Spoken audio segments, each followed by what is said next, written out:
Hello everybody, this is Antonio Wolf coming at you again,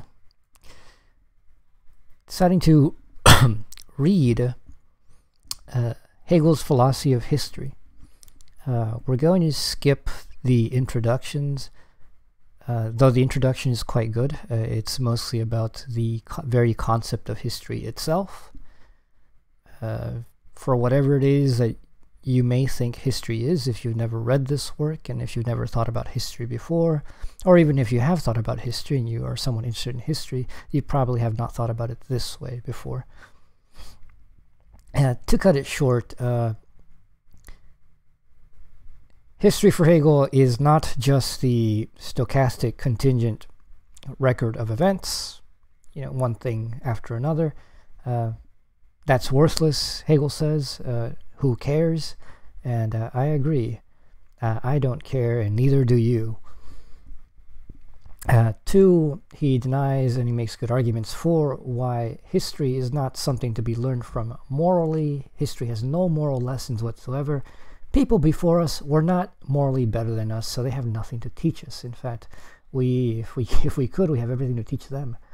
So we cannot draw any moral conclusions from the past. Second, we cannot draw any lived concrete solutions from the past. You cannot look back to Rome or to Persia or to Egypt and go, how would they deal with the issues that we have today? The answer is they don't. They wouldn't, because they didn't have the issues we have today. We have the issues we have today.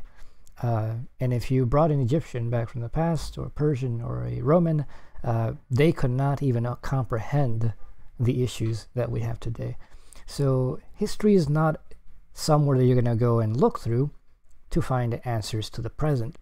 So if history is useless in all these other ways in which we're told that it's useful, oh, well, if you don't know history, you're bound to repeat the past. In a way, Hegel says that's not true, mainly because the issues we have do not really repeat that way. In abstraction, you may think that they repeat, but they actually don't. Like for example, right now, we're having a shift again, a worldwide shift with a tendency towards fascism. But is fascism going to repeat the same way that it did in Italy and Germany? And the answer is no. And we can tell that already from the way in which the very people who are pushing for these new fascistic views, in which they are conscious of things which these first fascists were not conscious of. So, if we look at that first iteration of fascism and the second coming wave of it, the way to deal with it is not going to be the same. Now, you may have these generalities which are similar. Obviously, there's economic crises, there's world crises of various kinds. The crises are dire, and they must be dire in order for fascism to come into view as something that is going to succeed. But they're not messaging the same way as they did the first time, and if you're going to fight them, you're not going to fight them in the same way that you did last time. The cultural milieu, the material milieu, everything is significantly different. So we cannot look to history in that way. So what can we look what can we look towards history for in any way? Well, Hegel says we're going to look at history for self-understanding. We're going to look at history to understand how the hell we got here, and that how we got here and why we got here and what we're doing is not haphazard, is not chaotic. It has a process structure, and therefore it has this word everybody is afraid of nowadays. It has a telos, it has an end, a purpose. And what is that end? According to Hegel, the end is freedom. And what is the object of history proper? The object of history proper for Hegel is the state. Why? Well, because, one, historically speaking, you can't be the individual. The individual has, only the individual life. It's not of historical significance in and of itself. Communities, well, communities come and go, and they don't have much of a staying power. I mean, even now you could see things that communities form over a variety of things, varieties of contingent issues and interests. They come together and they disappear as well. They also have no historical significance.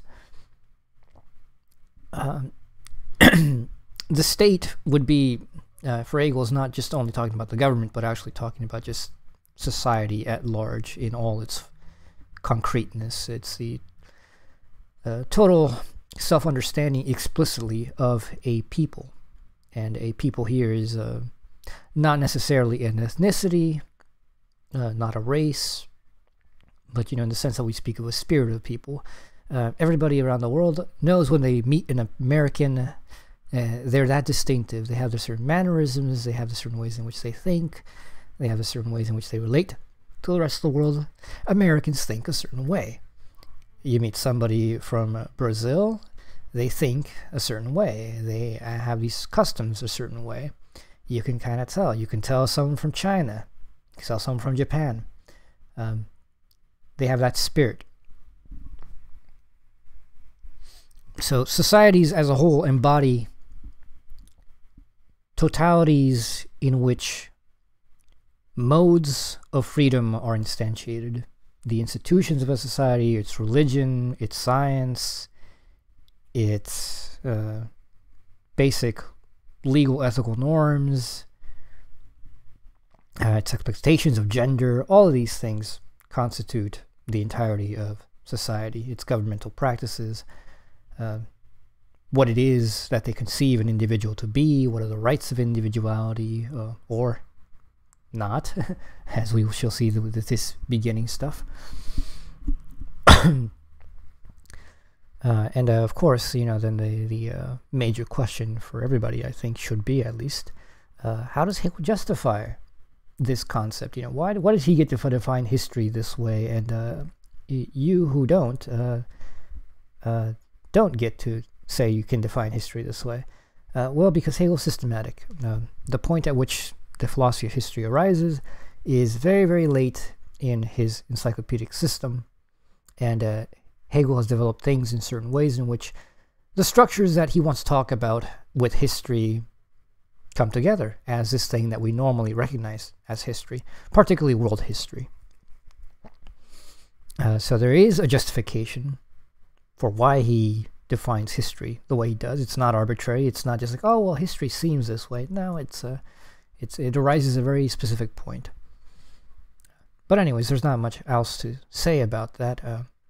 All I suppose I have to say is my personal opinion of this work is actually on the lower end of Hegel's works.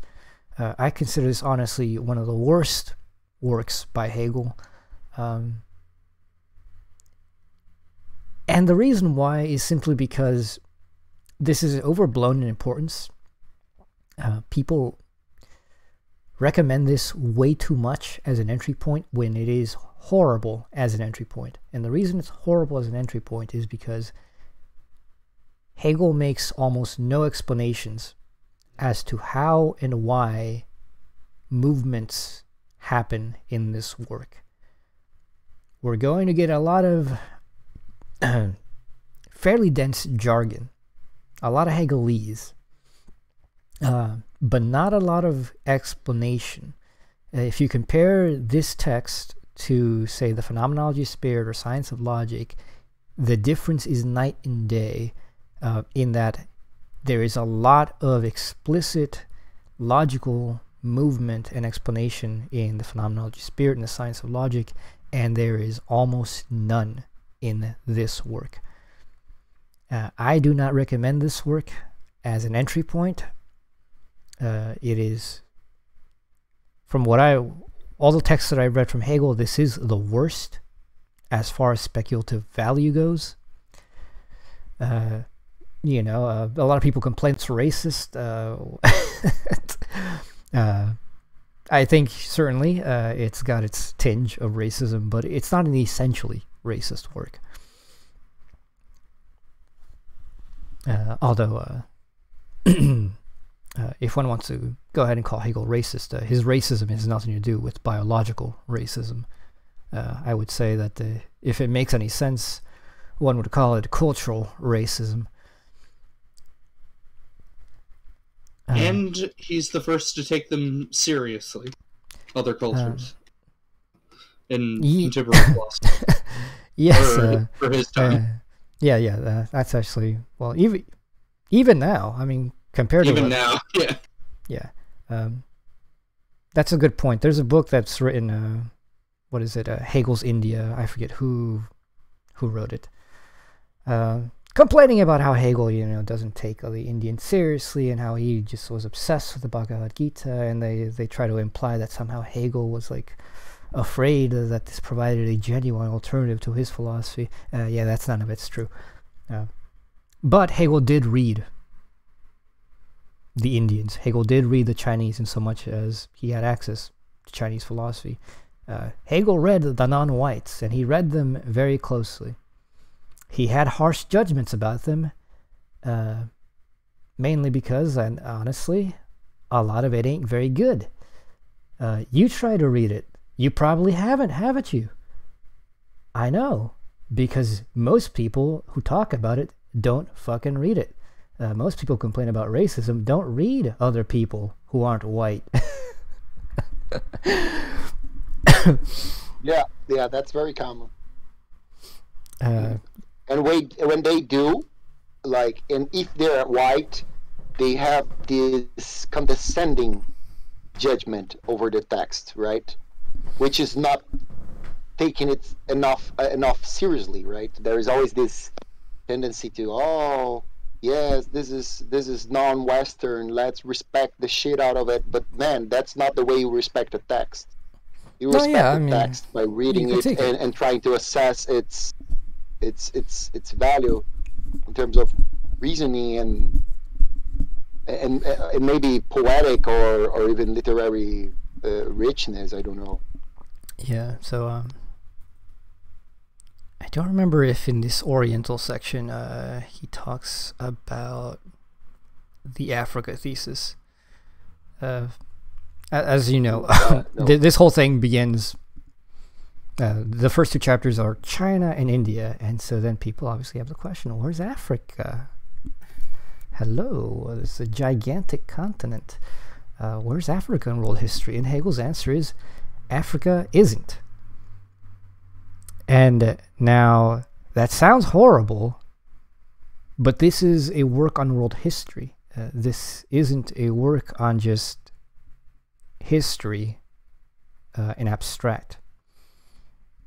Now, my personal conviction is that Africa very likely is world historical in a way that we don't know about. The shitty thing is we don't have any record of that. Now, people complain about, well, what about Egypt? Now, I don't really particularly care about the placing Egypt either within what we now normally call the West, or whether we place it within Africa. If we place it within Africa, that's still a pretty shitty count for Africa, not gonna lie, because it's one little corner of Africa that represents the entire continent, and it's not entirely connected to the rest of it, even though we know that Egypt's connections went at least as far as the Nile and its tributaries went. What is it? Tributaries? Spandrels? I'm kind of probably mixing that up. But that still had a certain limitation geographically. And as far as inland empires and the southern stuff and the eastern coast and the western coast, there really isn't anything that's prior to or outside of Western influence contexts. So when one complains about where's Africa, well, unfortunately, we just don't have any information on that, and that's kind of what Hegel's going off as well. If you're going to write a work on world history, you cannot do it on hopes and wishes. So Africa has no place within this work. He's going to begin with China and India, And he still says, I mean, most people seem to forget about this as well. He still says China and India really aren't historical either, that they are prehistorical. They have the elements of the beginning of history, but don't properly enter into history. Of course. But I think, sorry, I think the idea, though, what you're talking about is like we have to navigate the information we have, right? And such that like we understand what could be absolute from that. We have to deal with that, and you know we can't like kid ourselves about like we may speculate could be otherwise. We have to like actually engage with the information, right? Yeah, and welcome to him. Reading the philosophy of history. So there's that. Now there's a whole reasoning apparatus for this, and he'll actually explain it as we get into that. Just another thing on the Africa problem. To be world historical and to enter into world history requires that, for one, history requires an explicit chronological representation of a society to itself, both in records, laws, states, whatnot. And it also has to be in relationship to neighbors, because you can be great out in the middle of nowhere, but if you have no neighbors, you're not making world history. That's just the matter of fact. So perhaps there were inland empires in Africa, but if they didn't have any contact with the rest of the world and they did not have a cultural exchange, they could not even step onto the stage to even try to be world historical, let alone be world historical. And then there's a sense in which like world historical empires are world empires. They don't, they are specifically that. The British counted for that. The Chinese certainly, just in the forms of dynasties and whatnot, count for that. They have overarching. They went beyond just like, oh well, our ethnical people, but they went over many ethnicities, conquered them, and brought them into unity as a state, regardless of the constant fracturing and the fighting and vying for power. The U.S., unfortunately, is world historical in all senses. The British world historical.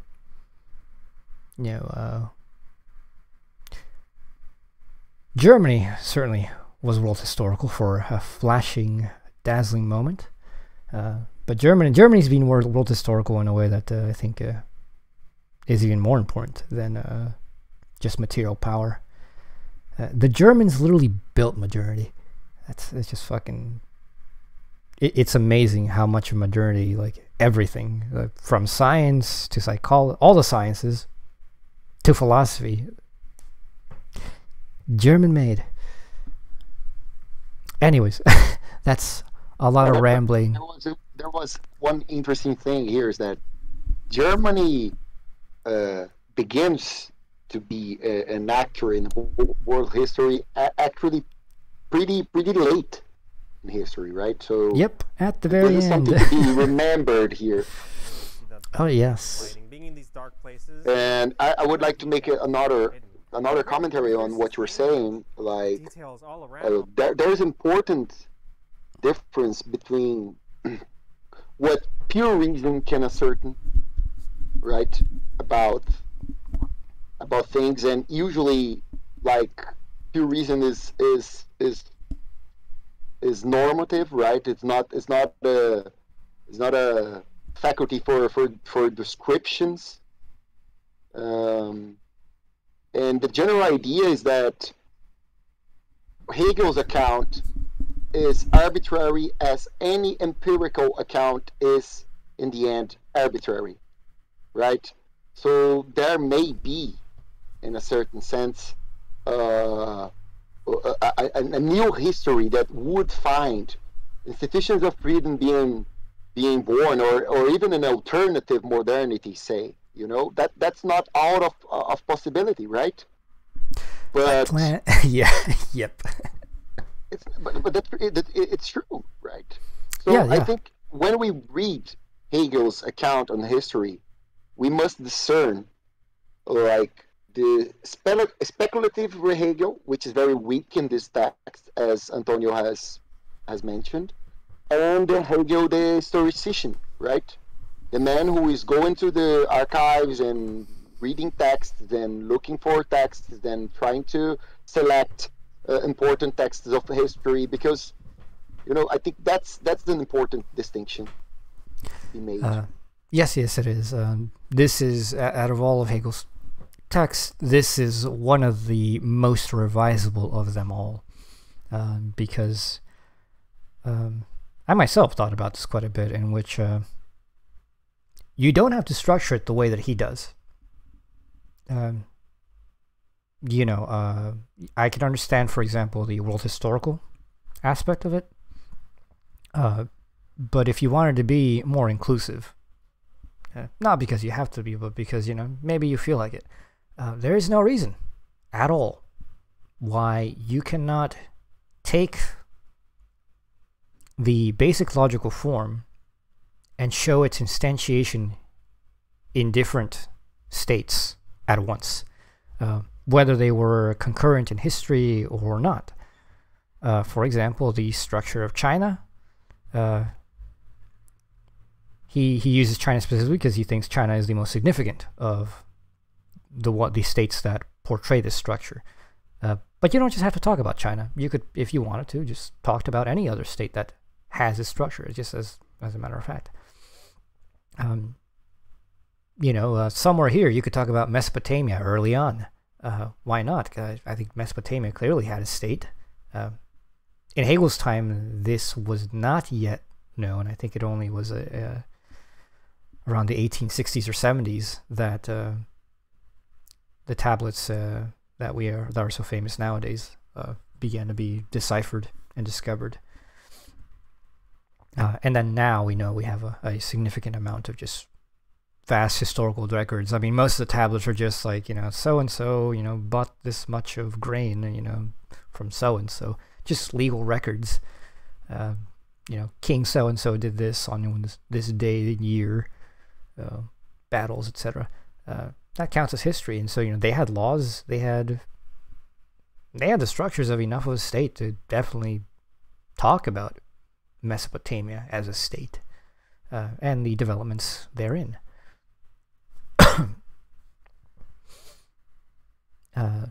So I certainly think that you can arrange this differently. You wouldn't really change the core, but you could arrange it differently, and it would still make perfectly good sense. It would still have the same consequences. This is just an explanation of how freedom has arisen and developed in our history on this planet Earth as the social beings that we are. Yeah, I think that's the main point here.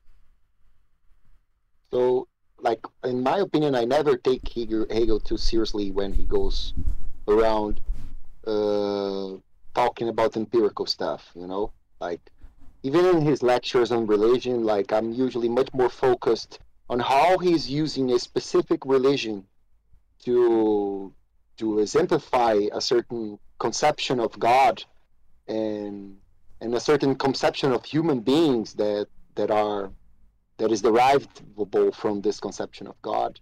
I'm much more interested on that than actually saying that Hegel was right about that religion in particular or that religion in particular. But I know that many people would disagree with me on this, But I do think that every time we are dealing with matters of empirical research, we must be conscious that we are dealing indeed in an open field, and there is no such a thing as a definitive completely definitive historical account about anything. Maybe this because there is a process of selection in the research. There is a certain way in which history itself is distorted by certain personal interests or national interest, etc., etc., etc. So, what I recommend in those cases is take notice of the logical structure of it instead of being too focused and obsessed with an exact and fair account of actual human history. Because this logical structure would be the same to every being which thinks, because that's what is essential to human beings according to Hegel, the fact that we think. So we could imagine in another galaxy, in another part, a certain modernity emerging from a completely different empirical history from ours.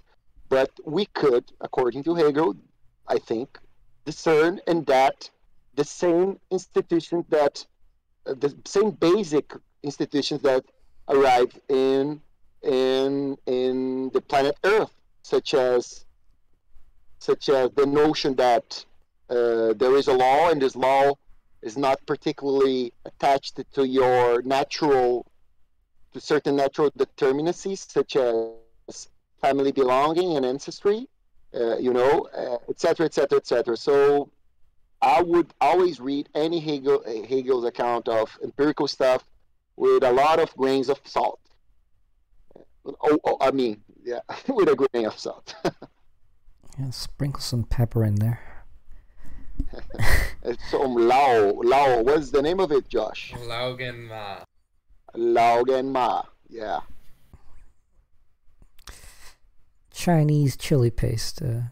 Yeah, I was laughing. I was gonna make the joke before you interjected. That was a good tangent, Pedro. About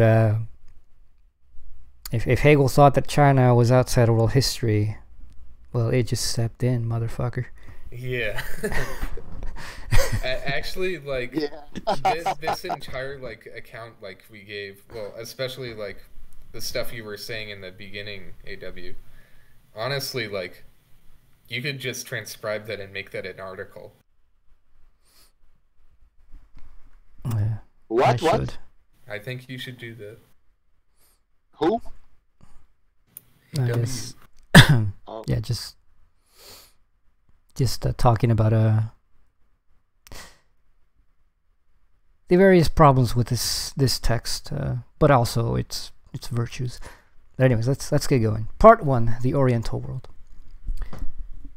We have to begin with the Oriental world, but not before the period in which we discover states in it. The diffusion of language and the formation of races lie beyond the limits of history. History is prose, and myths fall short of history. The consciousness of external definite existence only arises in connection with the power to form abstract distinctions and assign abstract predicates, and in proportion as the capacity for expressing laws of natural or social life is acquired, in the same proportion does the ability to manifest itself to comprehend objects in an unpoetical form. All right, there you go. So it's not until people start just looking at history as just, the facts of what happens, rather than these myths that we have, does history proper begin to arise. While the anti-historical is that which precedes political life, it also lies beyond self-cognizant life. Though surmises and suppositions may be entertained respecting that period, these do not amount to facts. Darn. Can't use all those stories about Atlantis as a historical basis. The Oriental world has as its inherent and distinctive principle the substantial, the prescriptive, in morality. We have the first example of a subjugation of the mere arbitrary will, which is merged in this substantiality. Moral distinctions and requirements are expressed as laws, but so that the subjective will is governed by these laws as by an external force. All right, that is certainly something to highlight or underline, whatever it is that you do. That statement right there, the Oriental world has its inherent and distinctive principle, the substantial in morality. So there is a logical operation there that one can carry out So that Yeah. the will is not seen here in a subjective modality, if one can say that. It's an objective thing. Morality is not a thing of conscience. It's not, oh, you should feel morality. Morality is what it is, and you must obey it. It is like a law of nature outside you, a force. Yeah. And we will see this. A good way of clarifying this is to contrast it with those circumstances in which there is an agent who is willing to respect the law only if he can himself recognize the reasonableness of that law. So in that case, law would not be simply an external force, but there would be a certain reconciliation between a certain internal content, internal to consciousness, and the external objective law of society, right? So I respect that law not out of pure and simple social coercion, but because I recognize in it myself, right? Yep. We Which will is a see completely different situation, right? But yeah, we will see some very specific examples of that in the actual accounts of China and India. Yeah. Horrific. Yeah. Nothing subjective in the shape of disposition, conscience, formal freedom is recognized. Justice is administered only on the basis of external morality, and government exists only as the prerogative of compulsion. Our civil law contains indeed some purely compulsory ordinances. I can be compelled to give up another man's property, or to keep an agreement which I have made. But the moral is not placed by us in the mere compulsion, but in the disposition of the subjects, their sympathy with the requirements of law.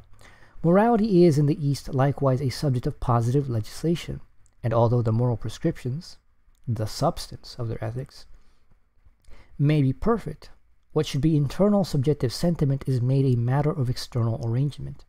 There is no want of a will to command moral actions, but of a will to perform them because commanded from within.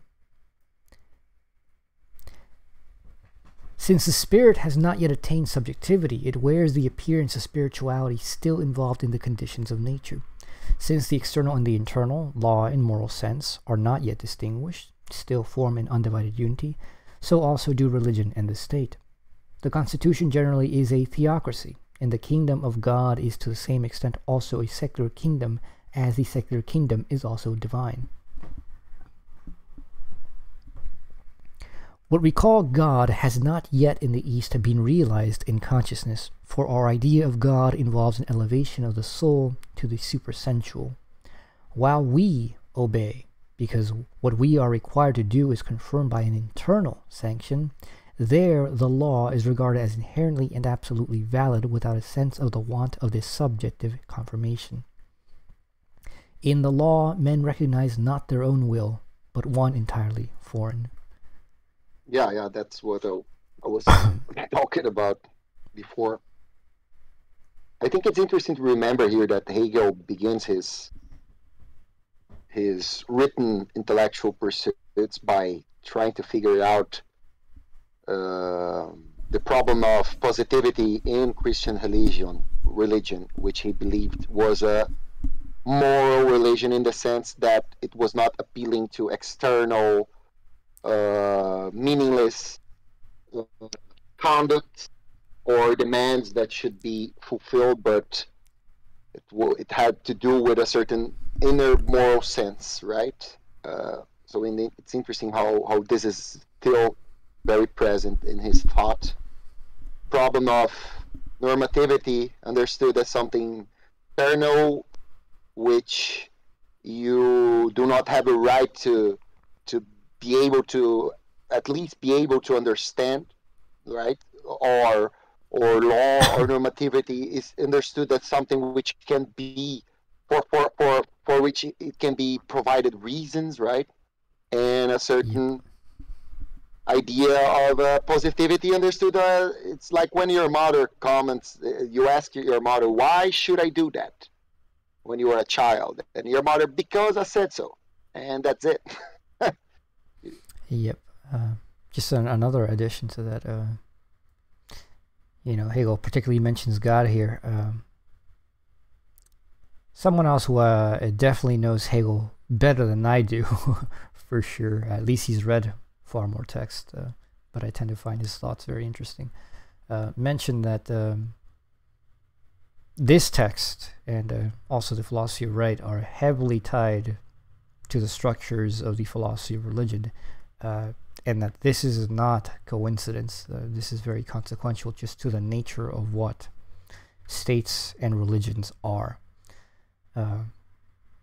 And Hegel does make it clear that there is an essential connection here between what we think God is and the kinds of structures we will find in society, because what we think God is concerns directly what we think we are, and therefore directly concerns the order we think the world does and should have. So, you know, a lot of people complain, oh, well, this is, you know, Hegel's an idealist, Marx is a materialist, and they're like, hey, Hegel thinks, you know, that history is the movement of ideas. Well, it's kind of hard to argue with that, in the sense that you're going to find that a change in the concept of God is going to be a massive change in your lived society. And this is part of why religions are very dangerous in the old world. People take it very seriously. You do not just let another religion waltz into your society. Now, if it's compatible with your religion, it's all good. But when it's radically different, things go haywire. Yeah.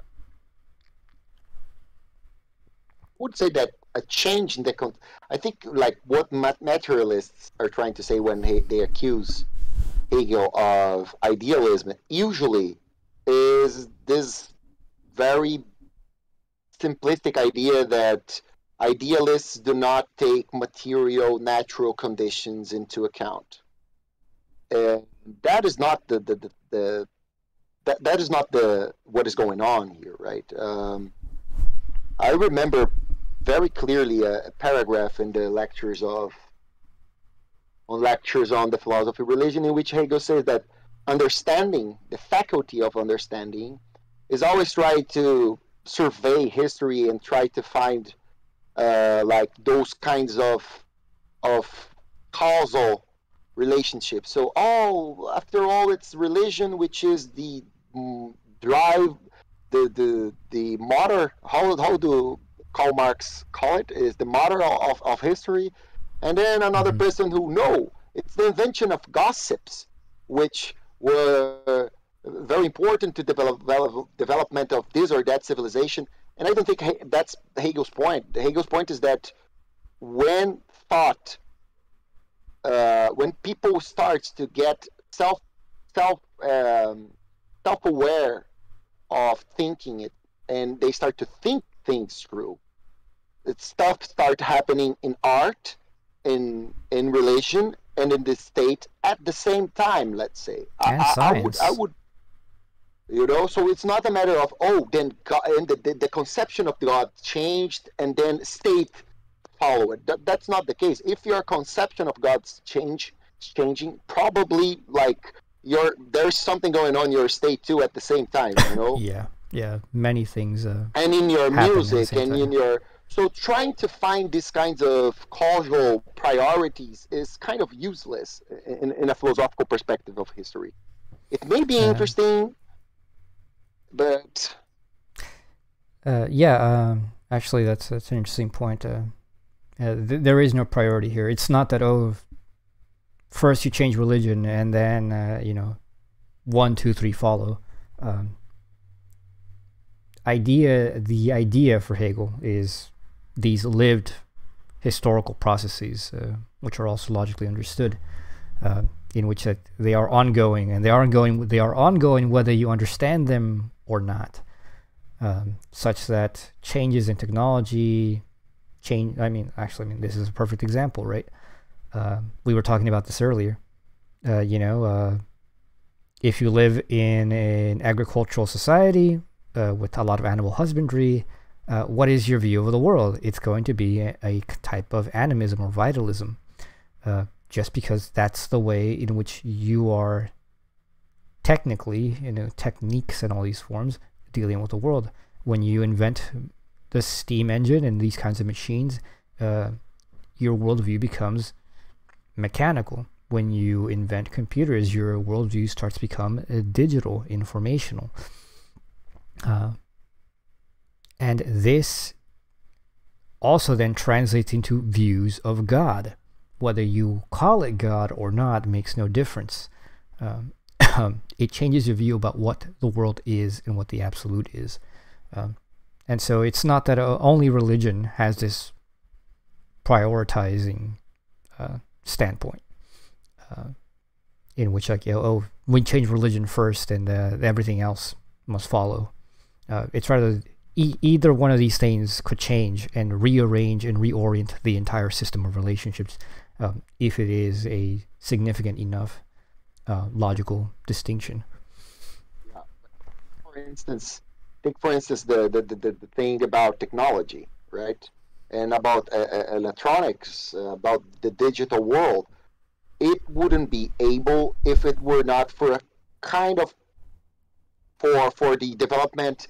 It wouldn't be able if it wasn't for the development of formal, coherent systems, right? Particularly Boolean logic, binary logic, right? So it's interesting to notice that these kinds of developments, they demand certain previous, let's say, previous developments concerning the control of nature, right? You cannot do history if you are completely subordinated by external natural forces, right? So this capacity, this skill for abstraction, which he refers here, we are literally talking about the capacity of not thinking in terms of singulars, not thinking in terms of central data, but the capacity of being able to produce certain concepts of things, right? And one of the most brilliant products of it is the capacity of developing formal systems which are conventionally able to represent something for other human beings, literally like formal languages, right? Capable of conveying actual information, actual concrete information, right? So everything is pretty much connected. If it wasn't for the question of Socrates asking what is in general or abstractly love, we wouldn't be able to develop formal systems like in the 20th century, right? So I think it's not a very good way of going about to try to pinpoint exactly the causal priorities between technology, communication, religion, sex, and stuff like that. I think that's a pretty useless job of the understanding in the end. Yeah, and there's also a sense in which things may be developed to a certain point in which they don't generalize to the rest of society, unfortunately. Like, for example, Neoplatonism is a very interesting philosophical religion and a systematic theory of the world, in which Hegel praises it. He says that the Neoplatonists fully understood spirit, and what they lacked was the proper understanding of speculative systematicity. But Neoplatonism ends up being world historical only as a philosophy for philosophers. It does not enter into the general milieu of the Christian laity, despite the fact that it is the main and one of the few, like of the ancient thought systems to which the Christians had no problems with. I was interested. It was I listened to this bunch of lectures last week or so, in which there were people who were practitioners, because there's some weird shit in Neoplatonism that's like white magic and theurgy and whatnot. And the church fathers, the guys who literally founded the Catholic Church and all its distinctions, the patriarchy. Yeah, patriarchs. They were completely okay with this, and they're like, we're good with that. You could be ordained as a Christian father or pastor or whatever, and officially still be recognized both by the Catholic Church and by people outside the church as a Neoplatonist sage or whatever the heck they were, doing your Neoplatonist theurgic rituals and whatnot. And they were completely okay with this. It was never outlawed. And yet Neoplatonism never took off, despite how correct and true it might have been. Just simply because it wasn't, the rest of society was far behind it and going in different ways. And so eventually Neoplatonism kind of died off as a general movement. Not that it ever was a general movement in society, but even among the intelligentsia, it died off and just remains at these speculative strains throughout medieval philosophy, and later re-emerges in the Enlightenment as well. But anyways, let's keep going. Of the several parts of Asia we have already eliminated as unhistorical Upper Asia so far, and so long as its nomad... Did I skip something? No. Sorry. Of the several parts of Asia we have already eliminated as unhistorical Upper Asia so far, and so long as its nomad population do not appear on the scene of history, and Siberia. The rest of the Asiatic world is divided into 4 districts. First, the river plains, formed by the Yellow and Blue Stream, and the upland of farther Asia, China and the Mongols. Secondly, the valley of the Ganges and that of the Indus. The third theater of history comprises the river plains of the Oxus and Euphrates, the upland of Persia, and the other valley plains of the Euphrates and Tigris, to which hither Asia attaches itself. Fourthly, the river plain of the Nile. With China and the Mongols, the realm of theocratic despotism, history begins. Both have the patriarchal constitution for their principle, so modified in China as to admit the development of an organized system of secular polity, while among the Mongols it limits itself to the simple form of a spiritual religious sovereignty. In China, the monarch is chief as patriarch. The laws of the state are partly civil ordinances, partly moral requirements, so that the internal law, the knowledge on the part of the individual of the nature of his volition, as his own inmost self, even this is the subject of external statutory enactment. The sphere of subjectivity does not then attain to maturity here, since moral laws are treated as legislative enactments, and law on its part has an ethical aspect. All that we call subjectivity is concentrated in the supreme head of the state, who in all his legislation has an eye to the health, wealth, and benefit of the whole. Contrasted with the secular empire is the spiritual sovereignty of the Mongols, at the head of which stands the Lama, who is honored as God. In this spiritual empire, no secular political life can be developed. In the second phase, the Indian realm, we see the unity of political organization, a perfect civil machinery such as exists in China, in the first instance, broken up. The several powers of society appear as dissevered and free in relation to each other. The different castes are indeed fixed, but in the view of the religious doctrine that established them, they were the aspect of natural distinctions.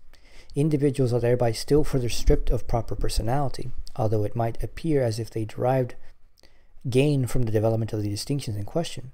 For though we find the organization of the state no longer, as in China, determined and arranged by the one all-absorbing personality, the head of the state, the distinctions that exist are attributed to nature and so become differences of caste. The unity in which these divisions must finally meet is a religious one, and thus arises theocratic aristocracy and its despotism. Here begins therefore the distinction between the spiritual consciousness and secular conditions. But as the separation implied in the above-mentioned distinctions is the cardinal consideration, so also we find in the religion the principle of the isolation of the constituent elements of the idea, a principle which posits the harshest antithesis, the conception of the purely abstract unity of God and of the purely sensual powers of nature. The connection of the two is only a constant change, a relentless hurrying from one extreme to the other, a wild chaos of fruitless variation which must appear as madness to a duly regulated, intelligent consciousness. The third important form, presenting a contrast to the immovable unity of China and to the wild and turbulent unrest of India, is the Persian realm. China is quite peculiarly oriental. India we might compare it with Greece. Persia, on the other hand, with Rome. In Persia, namely, the theocratic power appears as a monarchy. Now, monarchy is that kind of constitution which does indeed unite the members of the body politic in the head of the government as in a point, but regards that head neither as the absolute director nor the arbitrary ruler, but as a power whose will is regulated by the same principle of laws as the obedience of the subject. We have thus a general principle, a law, lying at the basis of the whole, but which, still regarded as a dictum of mere nature, not as free and absolute truth, is clogged by an antithesis, that of formal freedom on the part of man as commanded to obey positive alien requirements. The representation, therefore, which spirit makes of itself is, at this grade of progress, of a purely natural kind, light. This universal principle is as much a regulative one for the monarch as for each of his subjects, and the Persian spirit is accordingly clear, illuminated. The idea of a people living in pure morality as in sacred community. But this has, on the one hand, as merely natural...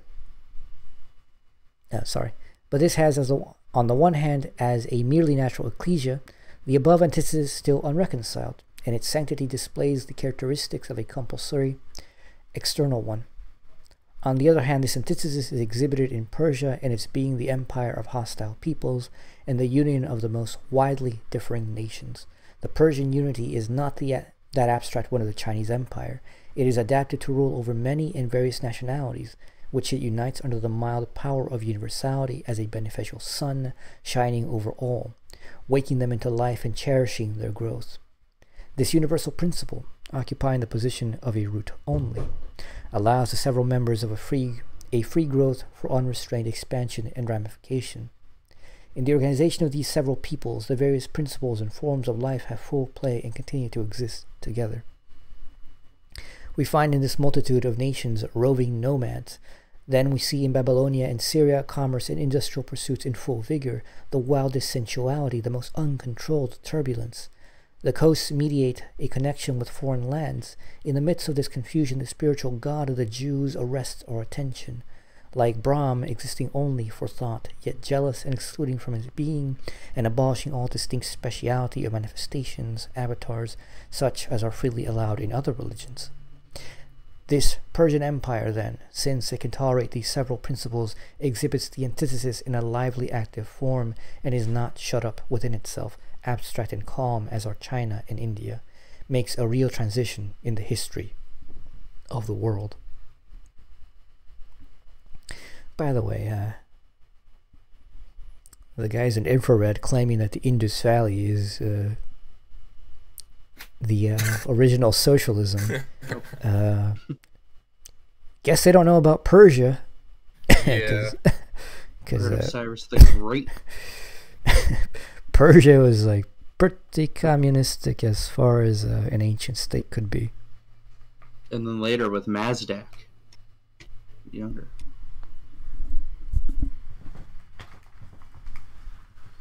Proto-Marxist even. Yeah, what is it you were saying? Persian erasure? It's real, dude. I know this is my particular conspiracy theory, but it's real. It's akin to the German erasure net going on now. I don't want to get into that, but you know, it's you know it's true. Yeah. Wait, hold on. German erasure? Is it that people just forget that most modernity comes from Germany? Yeah. Or it's like you bring up Germany, and obviously it goes back to the 70 years ago. Something happened there, and that's all anybody can think of. Oh yeah, we can't mention that because of the stupid algorithm. Plague. Yeah, exactly. I didn't even think about that. Good catch. Yeah. Rhymes with Himmler. Does it? Rhymes with Himmler? it contains Himmler. Yeah, it certainly contained it, but it's had by the other guy that the algorithm doesn't like. Yeah. Spritzer. So we can see. He was a real jerk. Anyways, we can see already. Okay, there is the famous triad. All right, we have China, substantiality, morality. We have India, sensuality, becoming, and we have Persia. Yes. Which seems... Iran. Yeah, nowadays called Iran. Well, no, Iran was always the name. Okay. Persia's just one group of people that, won out, basically. You have the Sassanids, and yeah, I won't get into it, but yeah. Iran. And then Persia is, Iran is the sublation of that substantial formal identity, that sensuous becoming, and I'm not quite sure what that transition is. I mean, he speaks of monarchy here. There's determinate aspects to Persia. Iran as a power. There's the general rule of law, finally. The king is also under a law, just like the rest of us.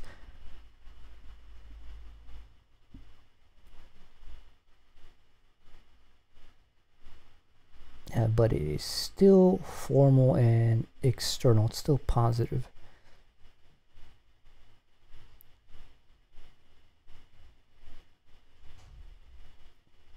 So it's still abstract, and it's technically this makes Persia the first real state, and therefore the first real instance of civilization. History.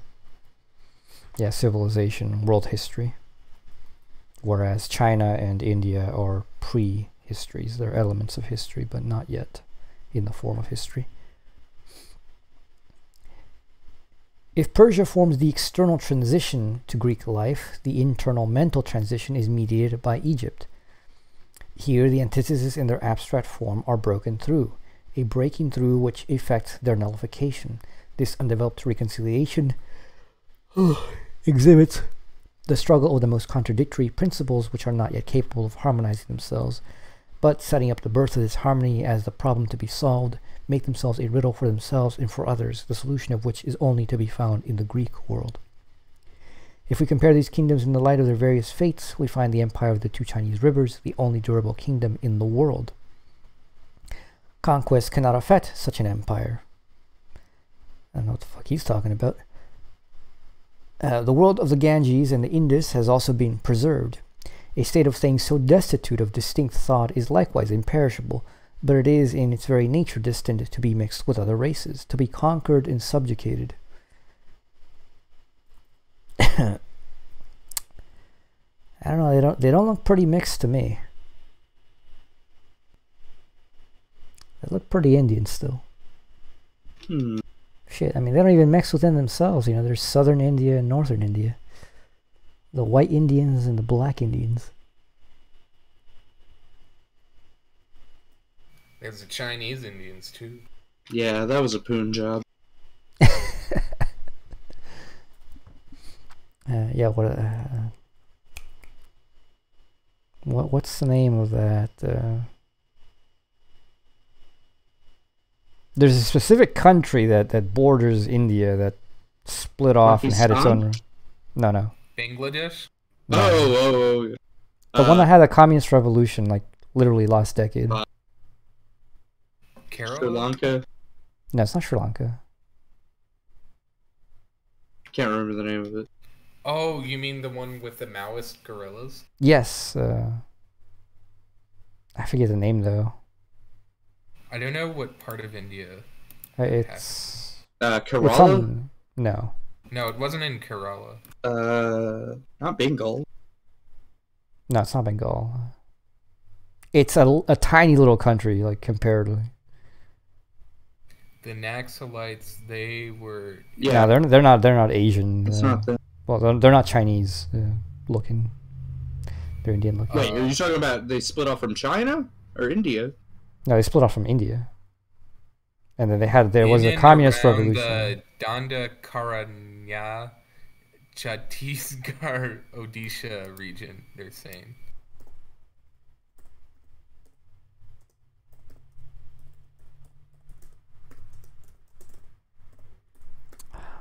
It's got a very memorable name. I just can't.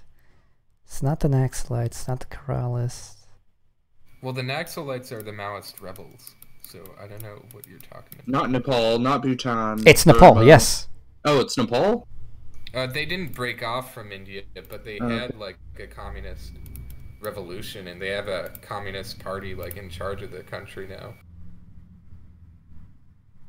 Okay. Yep. Anyways, that has nothing to do with anything. Oh, you're saying because it sounds like nipple. That's why you thought it was memorable. No, it's Nepal because, like, Nepal is a memorable name. Okay. Mexicans eat these things you call cactuses, but they call them nopales. They're pretty alright. You know, cactus. Have you ever had a cactus salad? I mean, if they're prepared properly, No, they're pretty I've never good. even It's seen pretty it. good. I've eaten an actual cacti before. Nope. I've had the fruit of cacti. I like those. They're pretty good. People have them here and nobody eats them. It's just, it's kind of annoying to pick them. But they are good. Anyways, continuing. If we compare these kingdoms in the light of their various fates, we find the empire... Was it too Chinese? I already read that.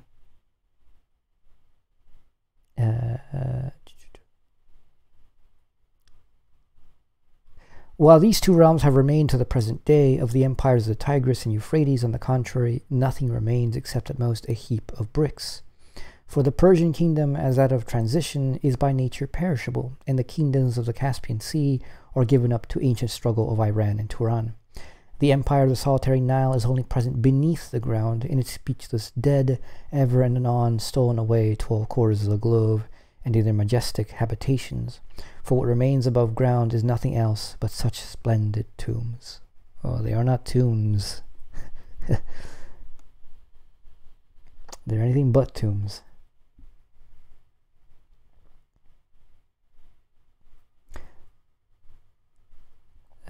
But anyways, I think that the argument that the reason China has stood the test of history is because it's got such a basic social principle that it ain't gonna change. Makes sense, and the way he ends up talking about it makes it make even more sense. The same for India, except for inverted reasons. And there is a sense in which, nonetheless, this also remains true with current-day China. Much has changed, and yet certain essential things about the Chinese spirit and the way they conceptualize the world and themselves in that world is still very much the same way that they have always done so. They have always been big on numbers. This isn't some kind of modern obsession about capitalism, whatever. The Chinese have always loved large-scale projects and numbers. They are very proud of that.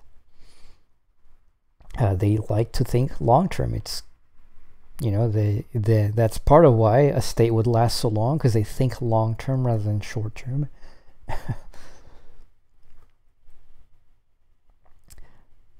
India, well, India has certainly changed, and at the same time, it hasn't changed enough. And one could say that part of the distinction between like why China is so successful compared to how India is much, much less successful and is taking a lot longer to catch up economically, and therefore also being socially relevant to the world, is part of this Indian penchant for distinctions, which are in many ways specious and not really rational. There's still too much sensuality in all of it. Too much superstition.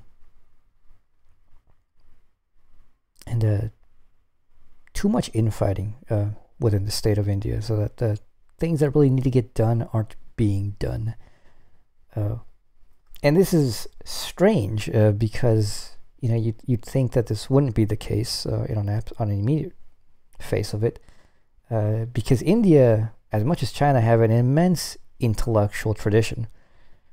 I mean, outside of the general milieu we call Europe, India has a hell of a tradition, a cultural tradition, intellectual tradition. So does China. And yet, boy, they do some stupid shit.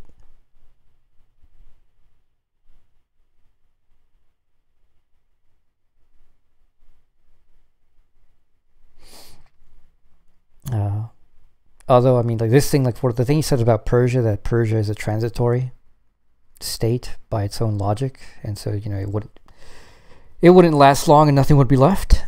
I think you could say that about the U.S. Here. The U.S., by its very logic, is a transitory state. The fact that it came very quickly and it's going to be gone very quickly is not at all surprising. In fact, speculative logic would tell you that this would be the case. What's the transitory element you're referring to for the United States? The fact that its its main mode is economic accumulation at all costs, such that, and also this short-sighted individualism. So by the very logic of this society, it ain't gonna last very long. Right. It's going to annihilate. It's gonna shine brightly, but also annihilate itself very quickly. Yeah. Which is not abstract anti-American sentiment, It's just a reality of the situation. Huh. Very libertarian ethos that just permeates the United States. Yeah, I'm not saying that. Like we needed it to happen. Somebody had to do it. Somebody had to take that brunt and unleash a moment of just very radical, abstract individuality. I just hope the rest of the world learns. Learn from our mistake. Yep. Anyways, here we get into the meat of the issues. China. Section 1, China. By the way, the stuff that follows is, if you've never looked at the history, holy shit. This stuff is historical. Quite a bit of it is still just historical facts. Yeah, prepare to be mind blown. And it's not ancient historical facts either. Like a lot of it is actually, even by Hegel's day, was fairly recent. Section 1, China. With the Empire of China, history has to begin, for it is the oldest as far as history gives us any information, and its principle has such substantiality that for the empire in question it is at once the oldest and the newest. Early do we see China advancing to the condition in which it is found at this day. For as the contrast between objective existence and subjective freedom of movement in it, is still wanting every change is excluded, and the fixedness of a character which recurs perpetually takes the place of what we should call the truly historical. China and India lie, as it were, still outside the world's history, as the mere presupposition of elements whose combination must be waited for to constitute their vital progress. The unity of substantiality in subjective freedom so entirely excludes the distinction and contrast of the two elements that by this very fact, substance cannot arrive at reflection on itself, at subjectivity. The substantial positive in its moral aspect rules, therefore, not as the moral disposition of the subject, but as the despotism of the sovereign.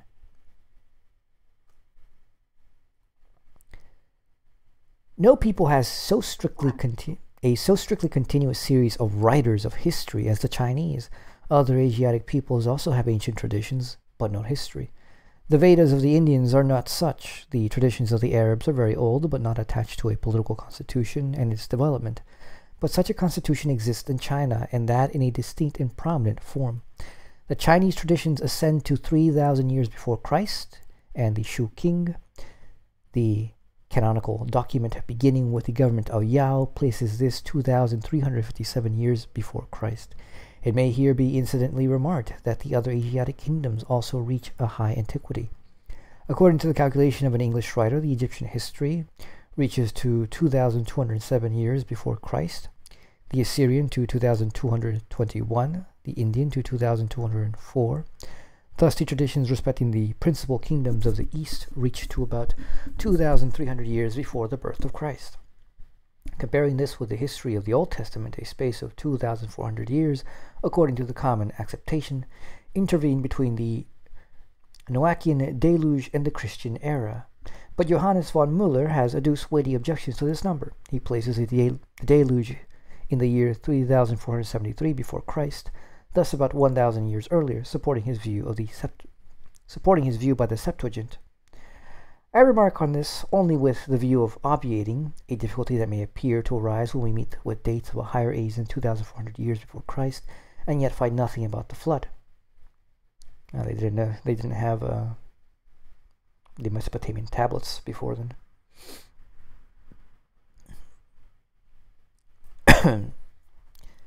I think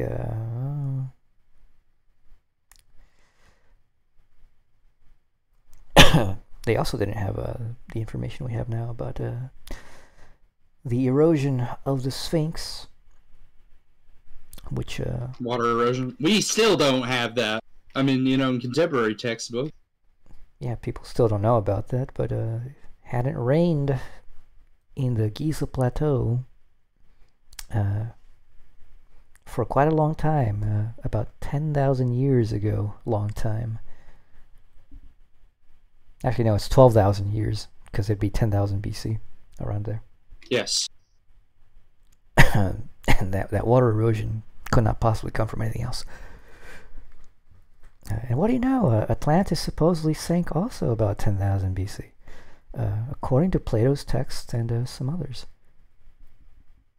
And according to certain studies, a certain meteor or a comet may have struck Iceland very strongly and caused some horrific flash floods worldwide on the northern region.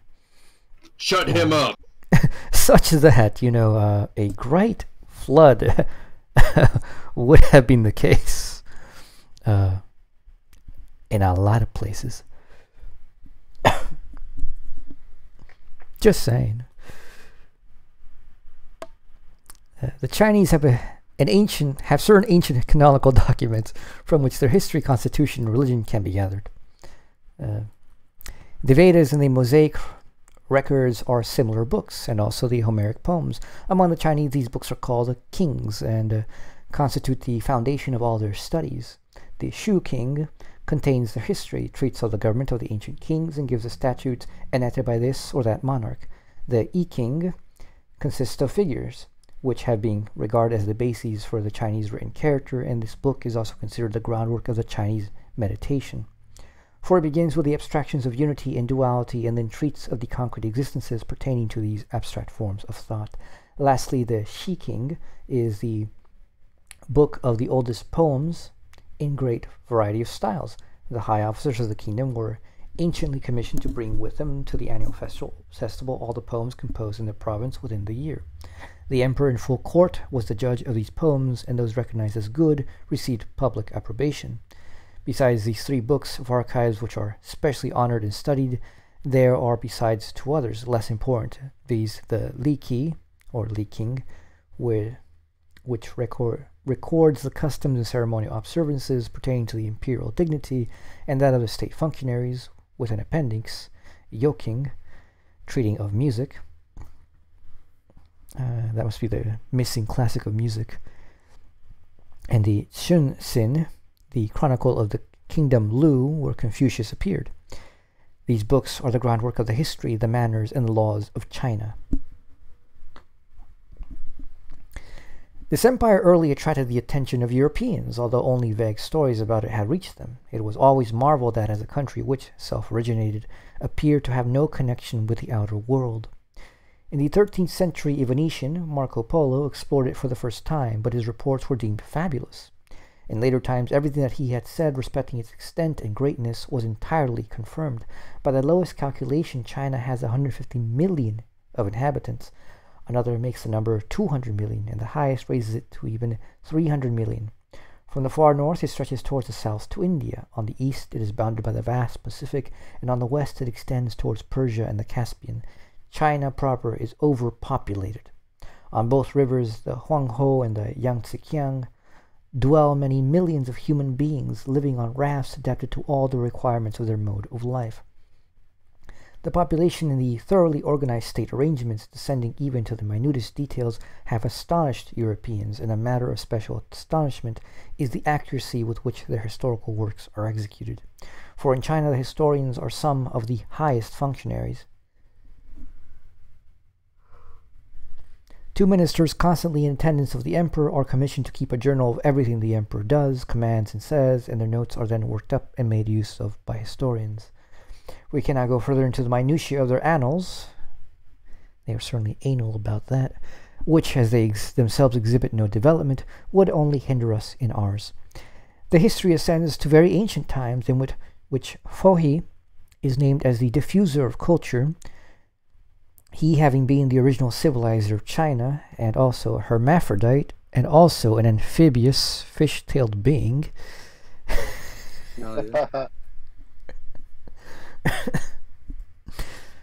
Who also came down on a lightning dragon. Yep. I believe it. He is said to have lived in the 29th century before Christ, before the time, therefore, at which the Shuking begins. But the mythical and prehistorical is treated by Chinese historians as perfectly historical.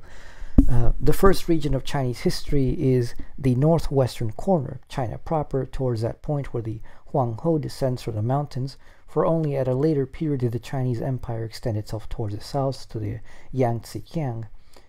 The narrative begins with a period in which men lived in the wild state, that is, in the woods, when they fed on the fruits of the earth and clothed themselves with the skin of wild beasts.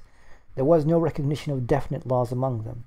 To Fohi, who must be duly distinguished from Fo, the founder of a new religion, is ascribed the instruction of men in building themselves huts and making dwellings. He is said to have directed their attention to the change and return of seasons, to barter and trade, to have established marriage, to have taught that reason came from heaven, and to have given instructions for rearing silkworms, building bridges, and making use of beasts of burden.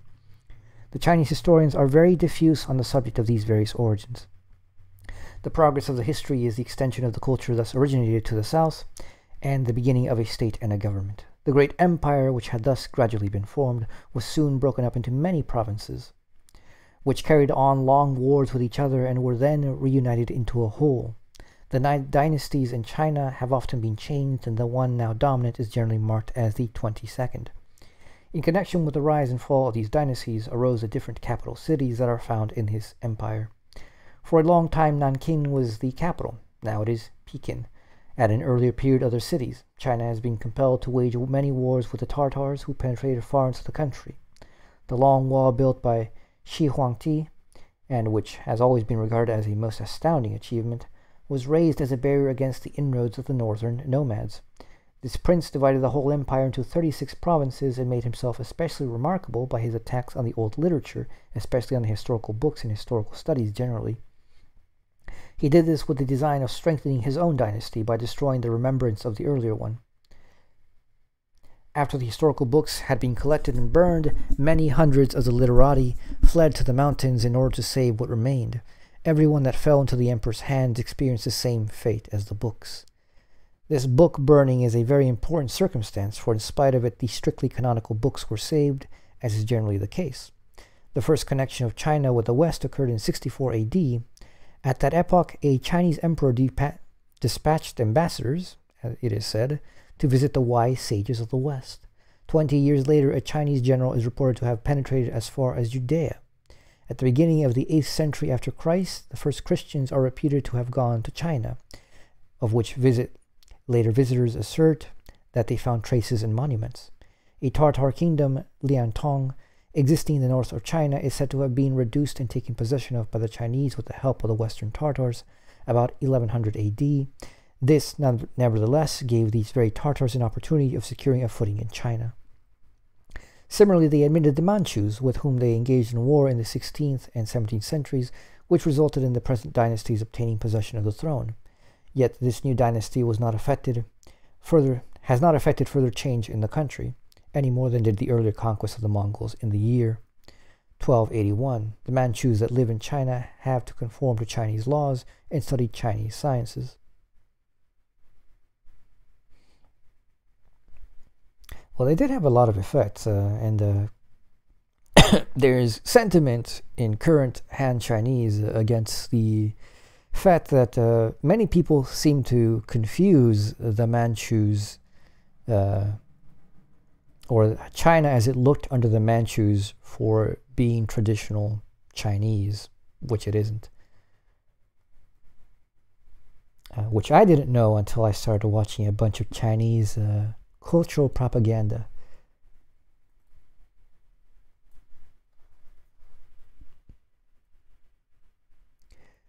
We pass now from these few dates in Chinese history to the contemplation of the spirit of the Constitution, which has always remained the same.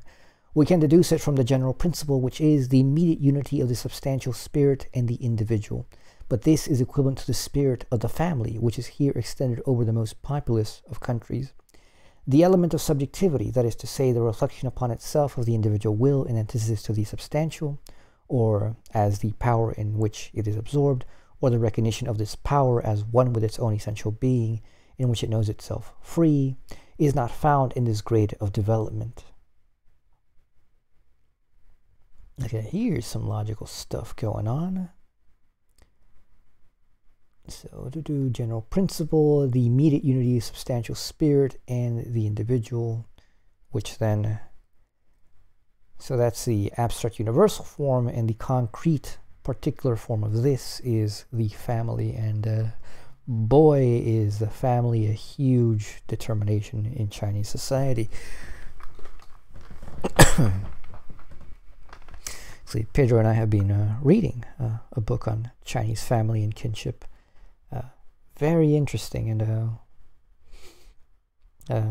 you can also check out those recordings on my channel. They're right there. There is a certain section in which we slowly see how Chinese society emerges out of the logic of the family, necessarily, almost, one could say. While the book isn't an exercise in speculative logic, it has all the elements for it, and you can easily make the argument. Which one day I intend to make. I just haven't gone around to it.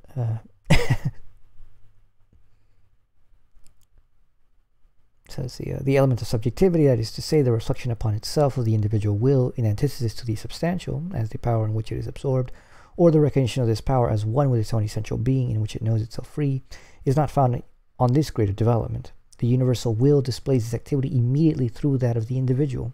The latter has no self-cognizance at all, in antithesis to substantial positive being, which it does not yet regard as a power standing over against it, as, for example, in Judaism, the jealous God is known as the negation of the individual. In China, universal will immediately commands what the individual is to do, and the latter complies and obeys with proportionate renunciation of reflection and personal independence. If he does not obey, if he thus virtually separates himself from the substance of his being, inasmuch as this separation is not mediated by a retreat within a personality of his own, the punishment he undergoes does not affect his subjective and internal, but simply his outward existence. The element of subjectivity is therefore as much wanting to this political totality as the latter is on the side altogether destitute of a foundation in the moral disposition of the subject.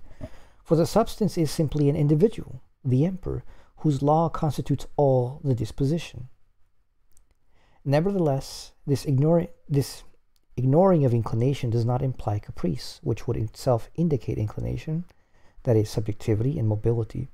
Here we have the one being of the state supremely dominant, the substance which, still hard and inflexible, resembles nothing but itself, includes no other element. And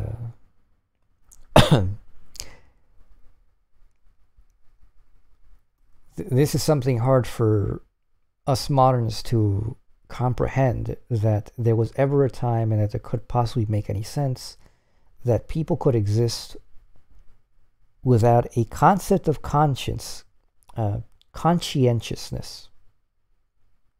Yeah. And therefore a concept of personal responsibility and guilt. Yeah. I think one of the Pre-ego. I think one a way of putting it is that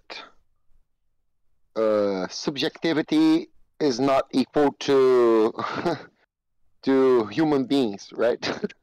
You can't be a human being and lack almost completely subjectivity, because subjectivity implies self-relation, implies the possibility of abstracting from your surroundings and taking yourself as this abstract being who does that.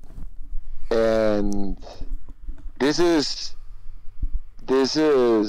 intimately related to the way in which people actually demand or not justification from of certain outer demands, right? You ask for the justification of a certain law, what you are actually doing is that you are trying to find the same content of the law from within your own reasoning powers, right? And I think people don't understand that there was once upon a time, right? People wouldn't do that. That didn't make any sense. They were so connected to their substantial national lives that there was no such a thing as asking for like an inner justification of an outer external demand, in such a way that inner and outer was almost completely confused, right? Yes, and there were plenty of examples here as like how far this went. What Zizek has a very interesting take on it. Like, it's indirect, but it's interesting. About the difference of marrying, for example, in a Christian church today, and marrying in a Christian church in medieval times, right?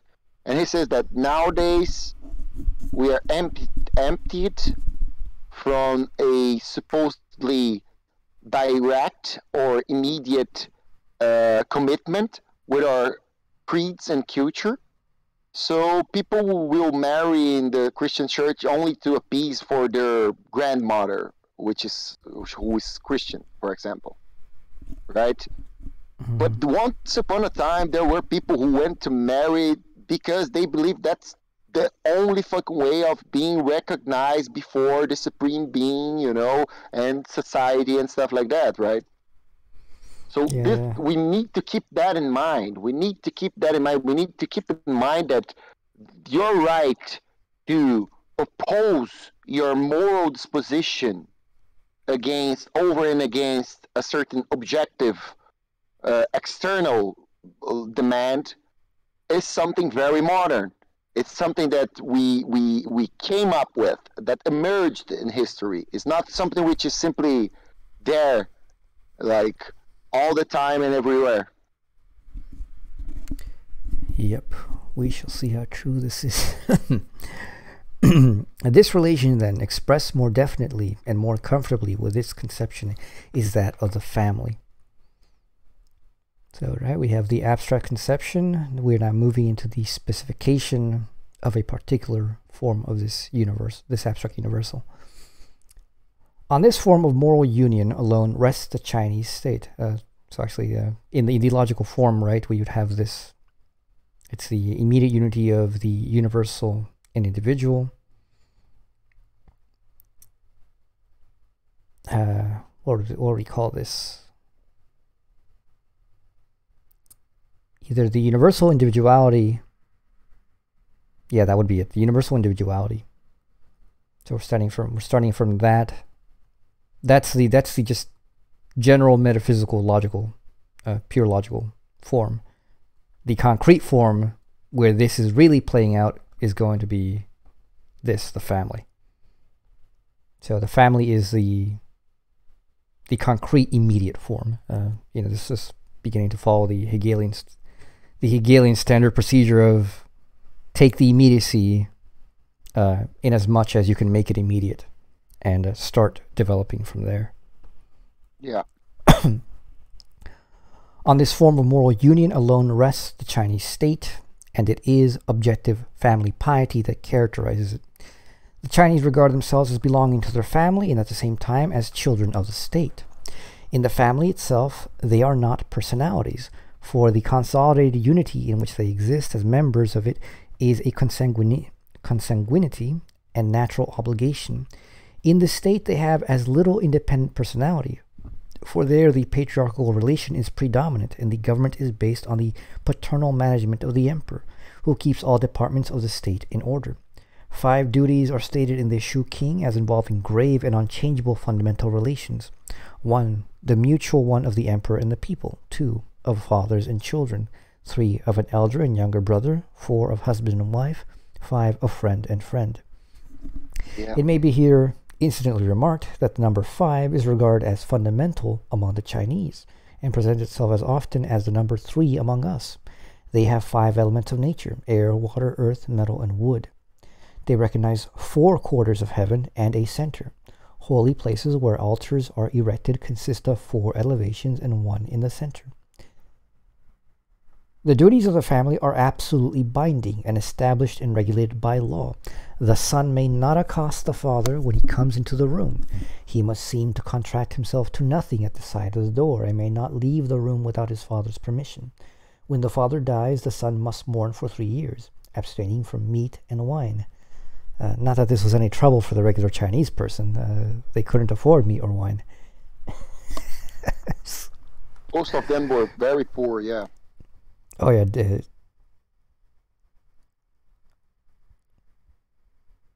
incredibly poor. Like people don't realize how poor China was before the Communist Revolution. And people complaining about the Communist Revolution. Either you don't know how bad things were before, or you're a disingenuous idiot. Yeah, you got an agenda.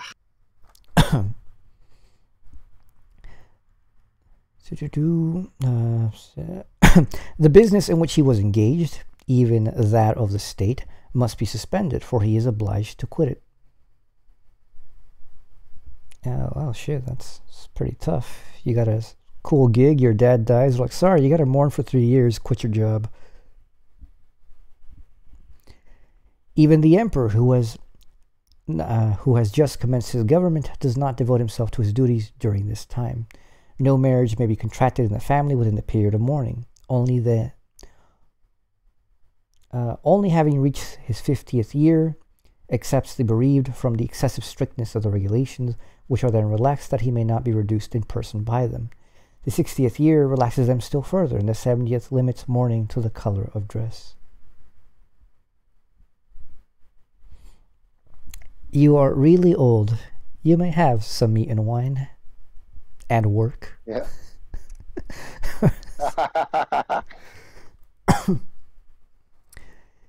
A mother is honored equally with a father. When Lord Macartney saw the emperor, the latter was 68 years old. 60 years is among the Chinese a fundamental round number, as 100 is among us. Notwithstanding which, he visited his mother every morning on foot to demonstrate his respect for her.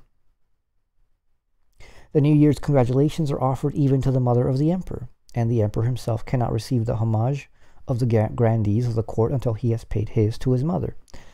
The latter is the first and constant counselor of her son, and all announcements concerning his family are made in her name. The merits of a son are ascribed not to him, but to his father. When on one occasion the prime minister asked the emperor to confer titles of honor on his father, the emperor issued an edict in which it was said, "Famine was desolating the empire. Thy father gave rise to the starving.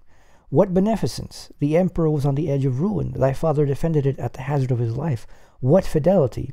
The government of the kingdom was entrusted to thy father. He made excellent laws, maintained peace and concord with the neighboring princes, and asserted the rights of my crown. What wisdom! The title, therefore, which I award to him is beneficent, faithful, and wise." The son had done all that is here ascribed to the father. In this way, ancestors, a fashion the reverse of ours, obtain titles of honor through their posterity. But in return, every father... Fashion the reverse of ours. Good point made. But in return, every father of a family is responsible for the transgressions of his descendants. Duties ascend, but none can be properly said to descend. So, the genus alone is responsible. Everyone else can just say, blame my father. My father got a DUI today. Yeah, but sometimes that works. You see some people which you can only blame their parents. To some extent. It is a great object with the Chinese to have children who may give them the due honors of burial, pay respect to their memory after death, and decorate their graves. Although a Chinese may have many wives, one only is the mistress of the house, and the children of the subordinate wives have to honor her absolutely as mother. If a Chinese husband has no children by any of his wives, he may proceed to adoption with a view to this posthumous honor. For it is an indispensable requirement that the grave of the parents be annually visited. Here lamentations are annually renewed, and many, to give full vent to their grief, remain there sometimes 1 or 2 months. Oh yes, I don't doubt that it's grief for the dead parents, though. The body of a deceased father is often kept 3 or 4 months in the house. Oh God. And during this time no one may sit down on a chair or sleep in a bed. The fuck? Every family in China every family in China has... I didn't remember the detail. I remember like generalities, but I didn't remember these details. Imagine having to deal with that fucking stench for 4 months. Who even wants to be in the house? You want to think him in a murder? Go on. Every family in China has a hall of ancestors where all the members annually assemble. There are placed representations of those who filled exalted posts, while the names of those men and women who have been of less importance in the family are inscribed on tablets. The whole family then partake of a meal together, and the poor members are entertained by the more wealthy. It is said that a Mandarin who had become a Christian, having ceased to honor his ancestors in this way, exposed himself to great persecutions on the part of his relatives. The same minuteness of regulation which prevails in the relation between father and children characterizes also that between the elder brother and the younger ones. The former has, though in a less degree than parents, claims to reverence. This family basis is also the basis of the constitution, if we can speak of such. For although the emperor has the right of a monarch, standing at the summit of a political edifice, he exercises it paternally. He is the patriarch, and everything in the state that can make any claim to reverence is attached to him. For the emperor is chief both in religious affairs and in science, a subject which will be treated of in detail further on.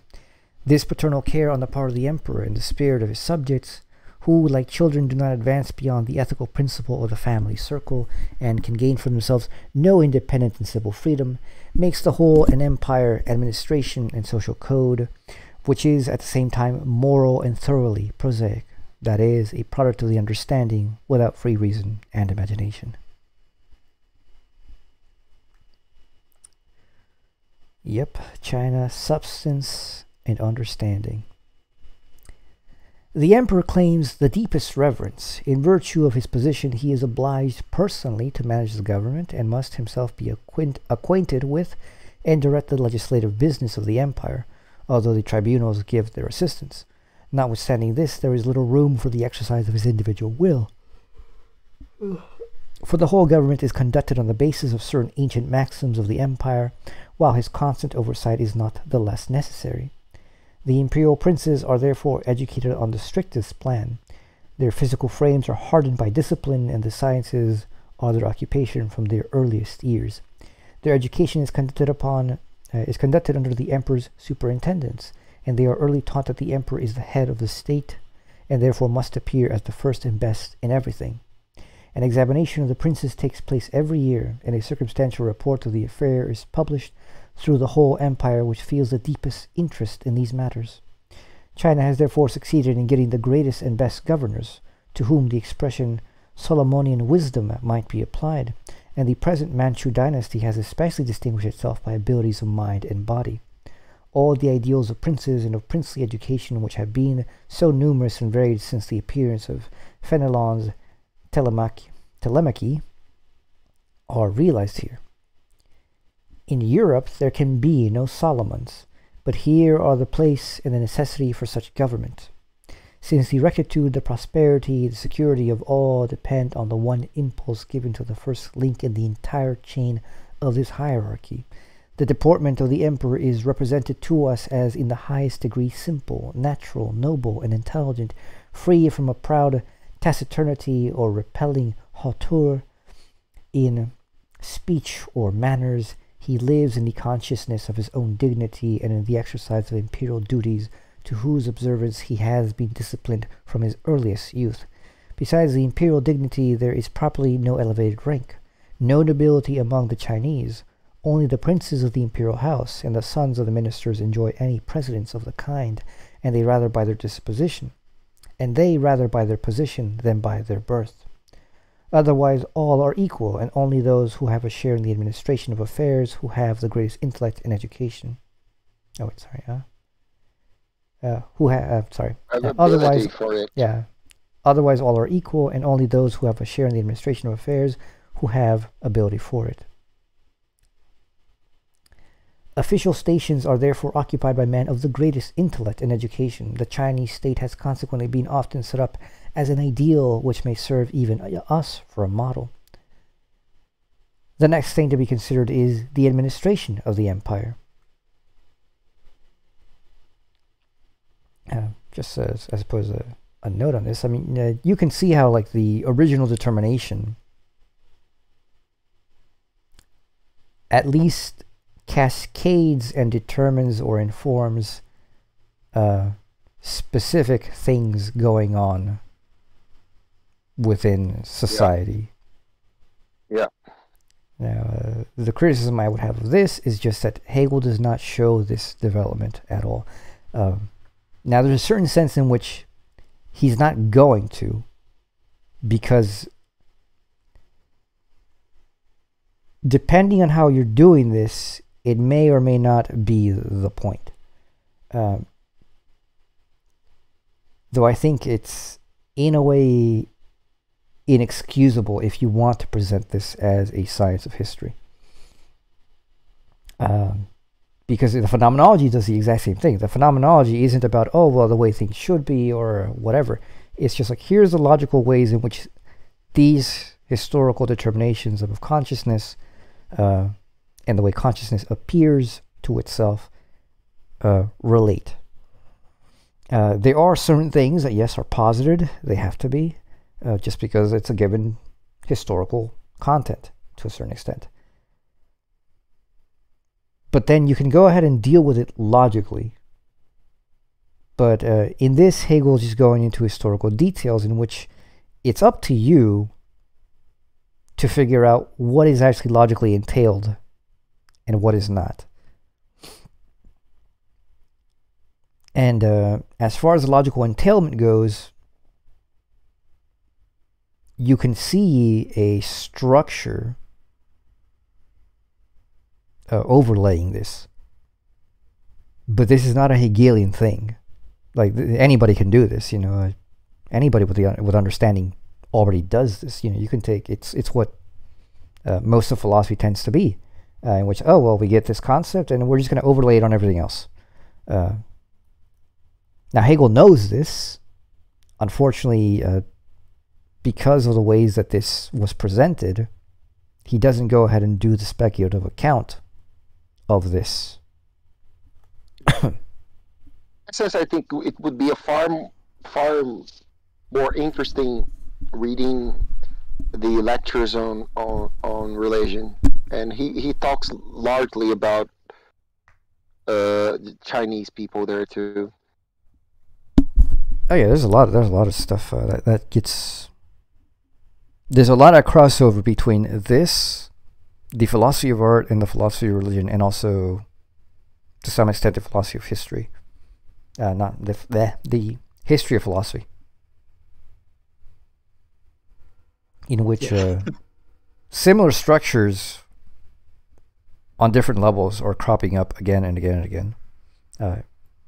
And they're going to be necessarily tied because, I mean, especially those things must appear in the philosophy of history because the philosophy of history is near the peak of, like, concretion regarding the philosophical sciences.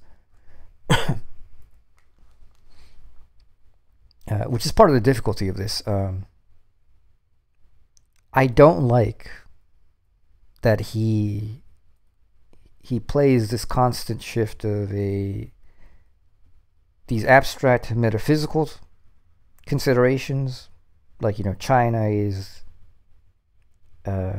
ethical substantiality, it's ethical substance, but the concrete meaning of this is actually the logic of the family. Yeah. And the conclusion is that the logic of the family ultimately presents itself in the state as the logic of despotism. I think he could show that. Yeah. It's but not he clear doesn't. in the. It's not exposed explicitly in the text. Yeah.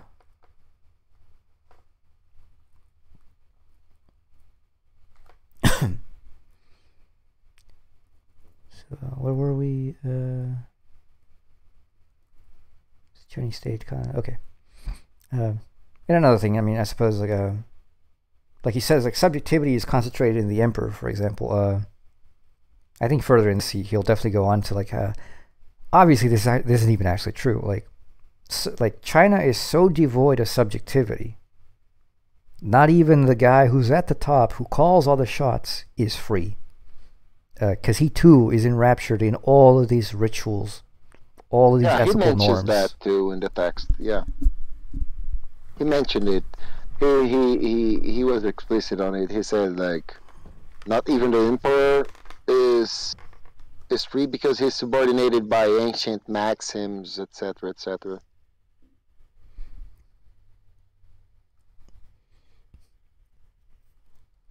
Yep. The next thing to be considered is the administration of the empire. We cannot speak, in reference to China, of a constitution, for this would imply that individuals and corporations have independent rights, partly in respect of their particular interests, partly in respect of the entire state. This element must be wanting here, and we can only speak of an administration of the empire. This is important. That a constitution would be the specific determinations and differentiations of spheres of right. So constitution here does not necessarily have to do with documents we call constitutions. It just has to be with the specification of these spheres of right in the state, which often, yes, would come in a constitution, but not necessarily have to. What is it? Britain is certainly a state, despite the fact that it doesn't have a written constitution, as far as I'm aware. And that's not a problem for Hegel.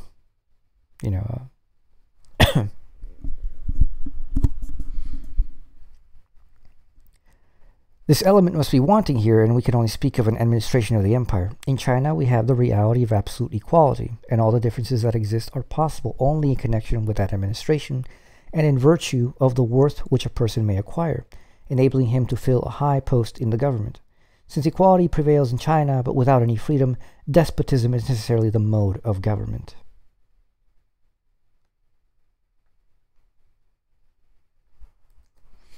Among us, men are equal only before the law, and in the respect paid to the property of each, but they have also many interests and peculiar privileges, which must be guaranteed if we are to have what we call freedom.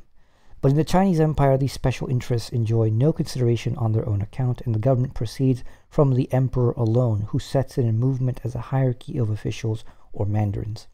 Of these, there are two kinds, learned and military mandarins, the latter corresponding to our officers. The learned mandarins constitute the higher rank, for in China, civilians take precedence of the military. Government officials are educated at the schools. Elementary schools are instituted for obtaining elementary knowledge. Institutions for higher cultivation, such as our universities, may perhaps be said not to exist. They did. It just didn't have the same kind of general function. They were definitely... just like how in the West,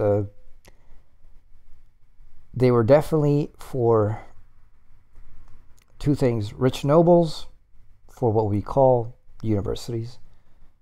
I think that the direct translation of their term is the great learning, where you would go and you would learn philosophy and the sciences as a noble.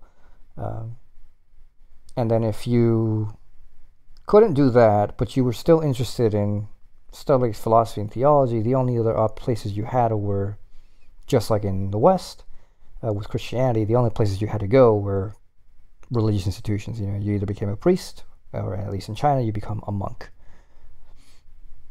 And so you then get teaching through those means.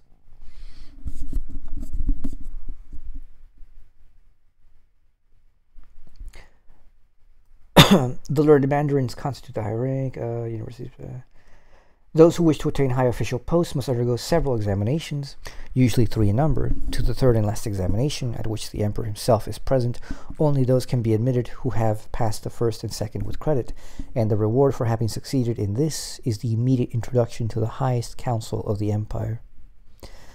The sciences and acquaintance with which is especially required are the history of the empire, jurisprudence, and the science of customs and usages, and of the organization and administration of government.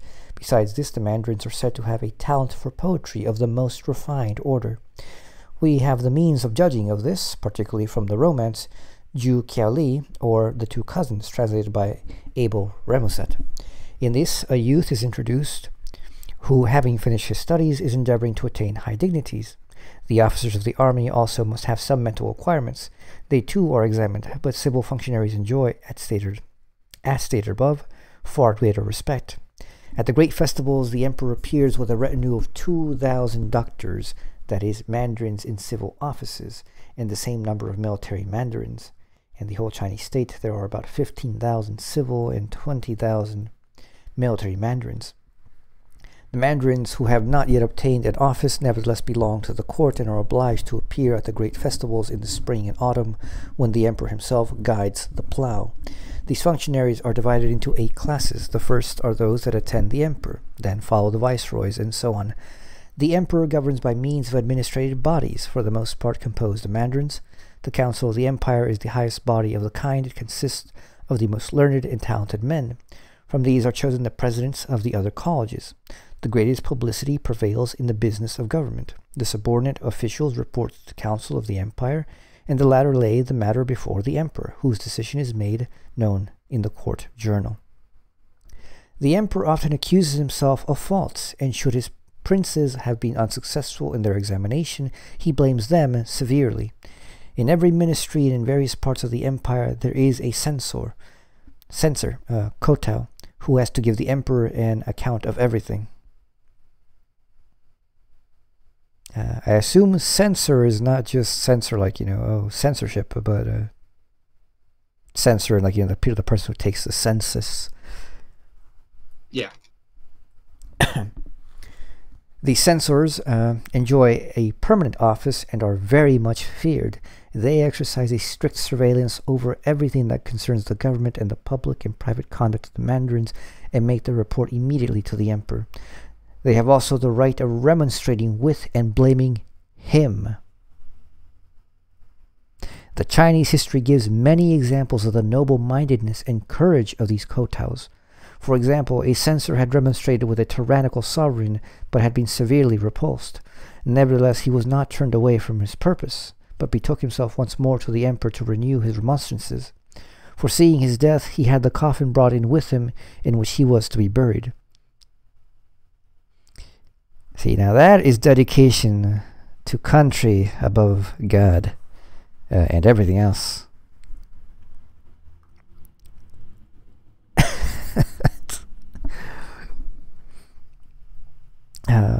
Although I would say that, admirable as that is, those people probably would have done much better had they cooed this terrible tyrant.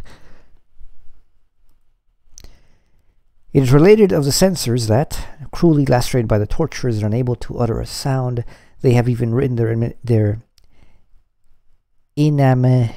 animadversions with their own blood in the sand.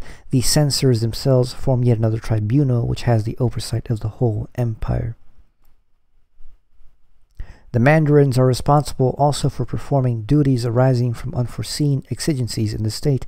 If famine, disease, conspiracy, religious disturbances occur, they have to report the facts, not however to wait for further orders from government, but immediately to act as the case requires.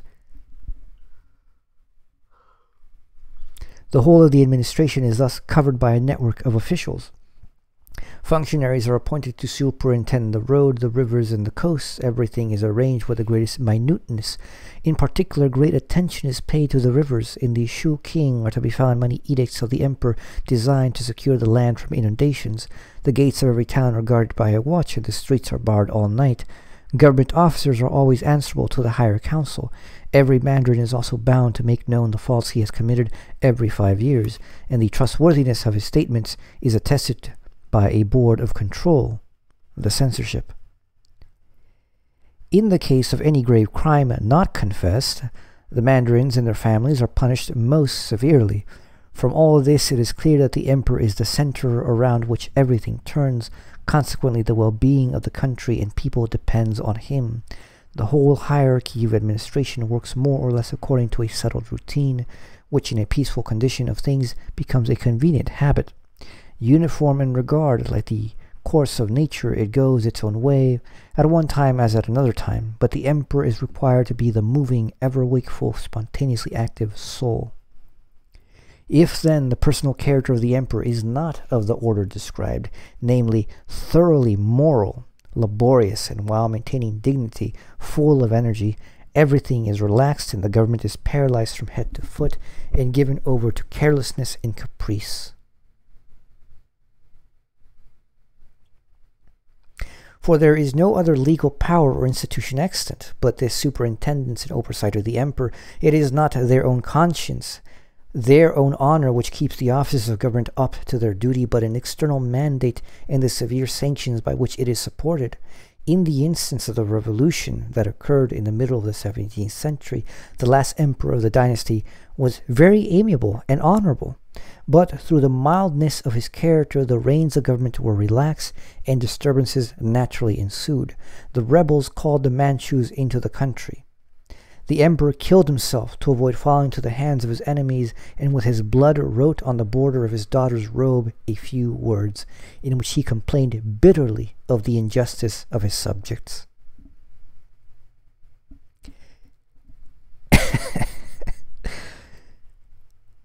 Tough shit.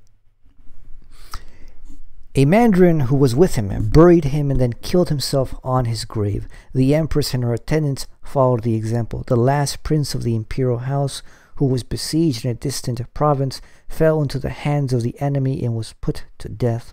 All the other attendant Mandarins died a voluntary death.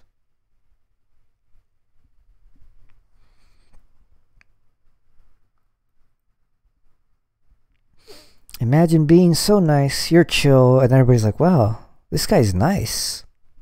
Let's fuck him. That actually happens a lot, That's always dude. what happens, yeah. Nice guys get killed all the time.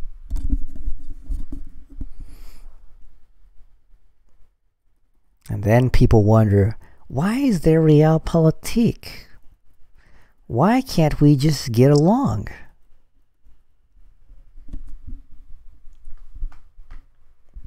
Why can't we just have democracy?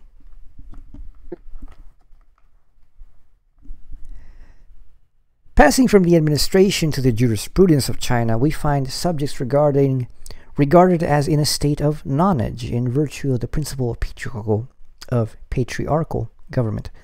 No independent classes or orders, as in India, have interests of their own to defend. All is directed and superintended from above. All legal relations are definitely settled by rules, free sentiment. The moral standpoint generally is thereby thoroughly obliterated.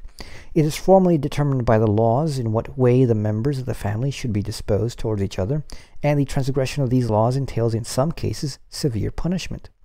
The second point to be noticed here is the legal externality of the family relations, which becomes almost slavery. Everyone has the power of selling himself and his children. Every Chinese buys his wife. Only the chief wife is a free woman. The concubines are slaves, and, like the children, every other chattel may be seized upon in case of confiscation. A third point is that punishments are generally corporal chastisements. Among us, this would be an insult to honor. Not so in China, where the feeling of honor has not yet developed itself. A dose of cudgeling is the most easily forgotten, yet it is the severest punishment for a man of honor who desires not to be esteemed physically assailable, but who is vulnerable in directions implying a more refined sensibility. But the Chinese do not recognize a subjectivity in honor. They are the subjects rather of corrective than retributive punishment, as are children among us. For corrective punishment aims at improvement. That which is retributive implies veritable imputation of guilt. I'm just going to say I am for this kind of retributive punishment. I fully endorse it. You are responsible and you should suffer the consequences. Because if Enjoy the silence between suffer and consequences, you know. You should suffer. 3 dots. Consequences. Because if we didn't punish you, we'd be doing what Hegel's saying here. We'd be treating you like a child who doesn't know any better. It's not your fault. Fuck you, it's your fault. I will make you recognize that it's your fault. Children are at fault too. They're evil. Well, children are evil. That's why they're not at fault.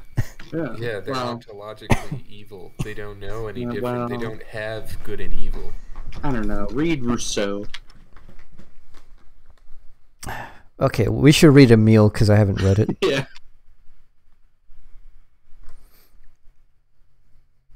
Point is, retributive punishment as an imputation of guilt is good. Yes.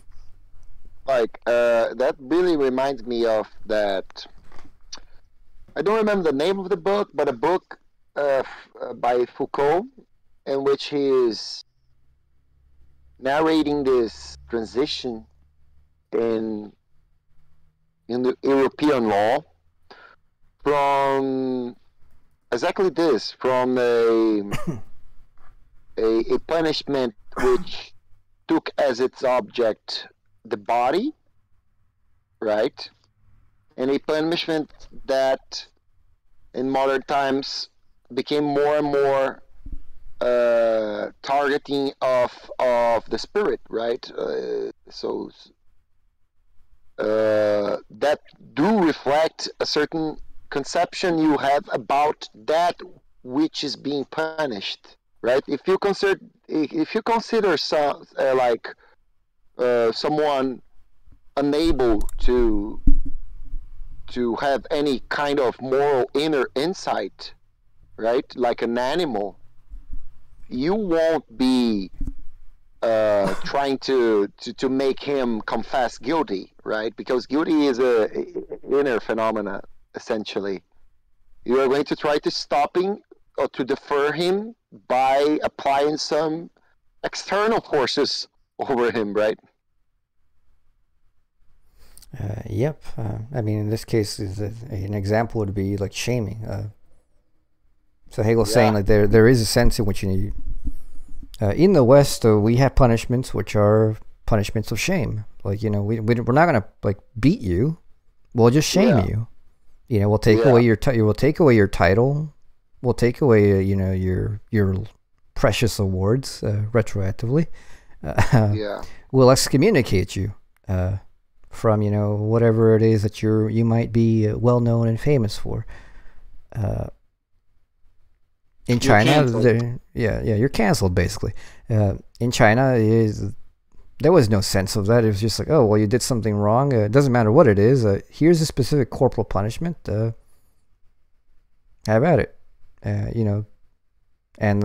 depending on how bad it is, the person goes, well, I did the thing. I got 100 lashes. Hopefully, I won't get caught next time. Like there's no admittance to like I did anything wrong. It's just like what I did wrong is I got caught.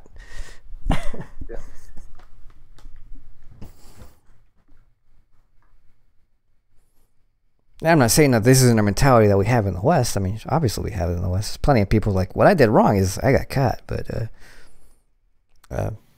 still in the general populace, there is a sense that even if you think that the error that you did is like you got caught, there's still a sense in which like what you did is wrong, whether you care that it is or not, and whether you understand why it really is wrong or not.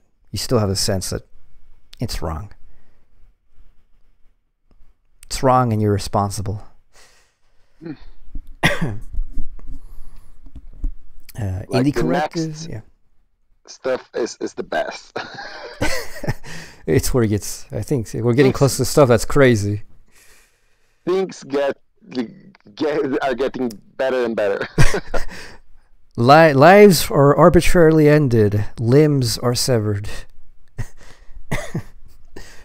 Strange. We'll get to my favorite thing in this chapter. It is so fucking in the corrective that I think you know exactly what I'm talking about. In the corrective, the deterring principle is only the fear of punishment, not any consciousness of wrong. For here we cannot presume upon any reflection upon the nature of the action itself.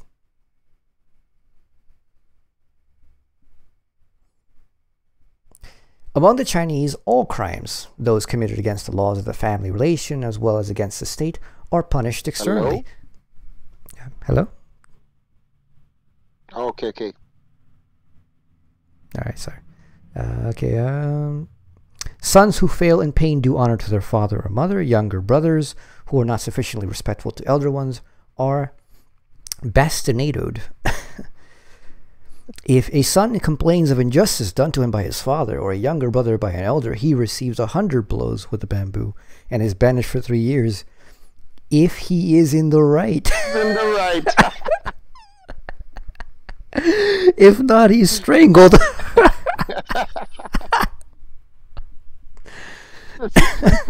Amazing. If he is in the right, do not try to go over family relationships in China, dude. Respect your father. Okay, you're right. 100. If you're not in yeah.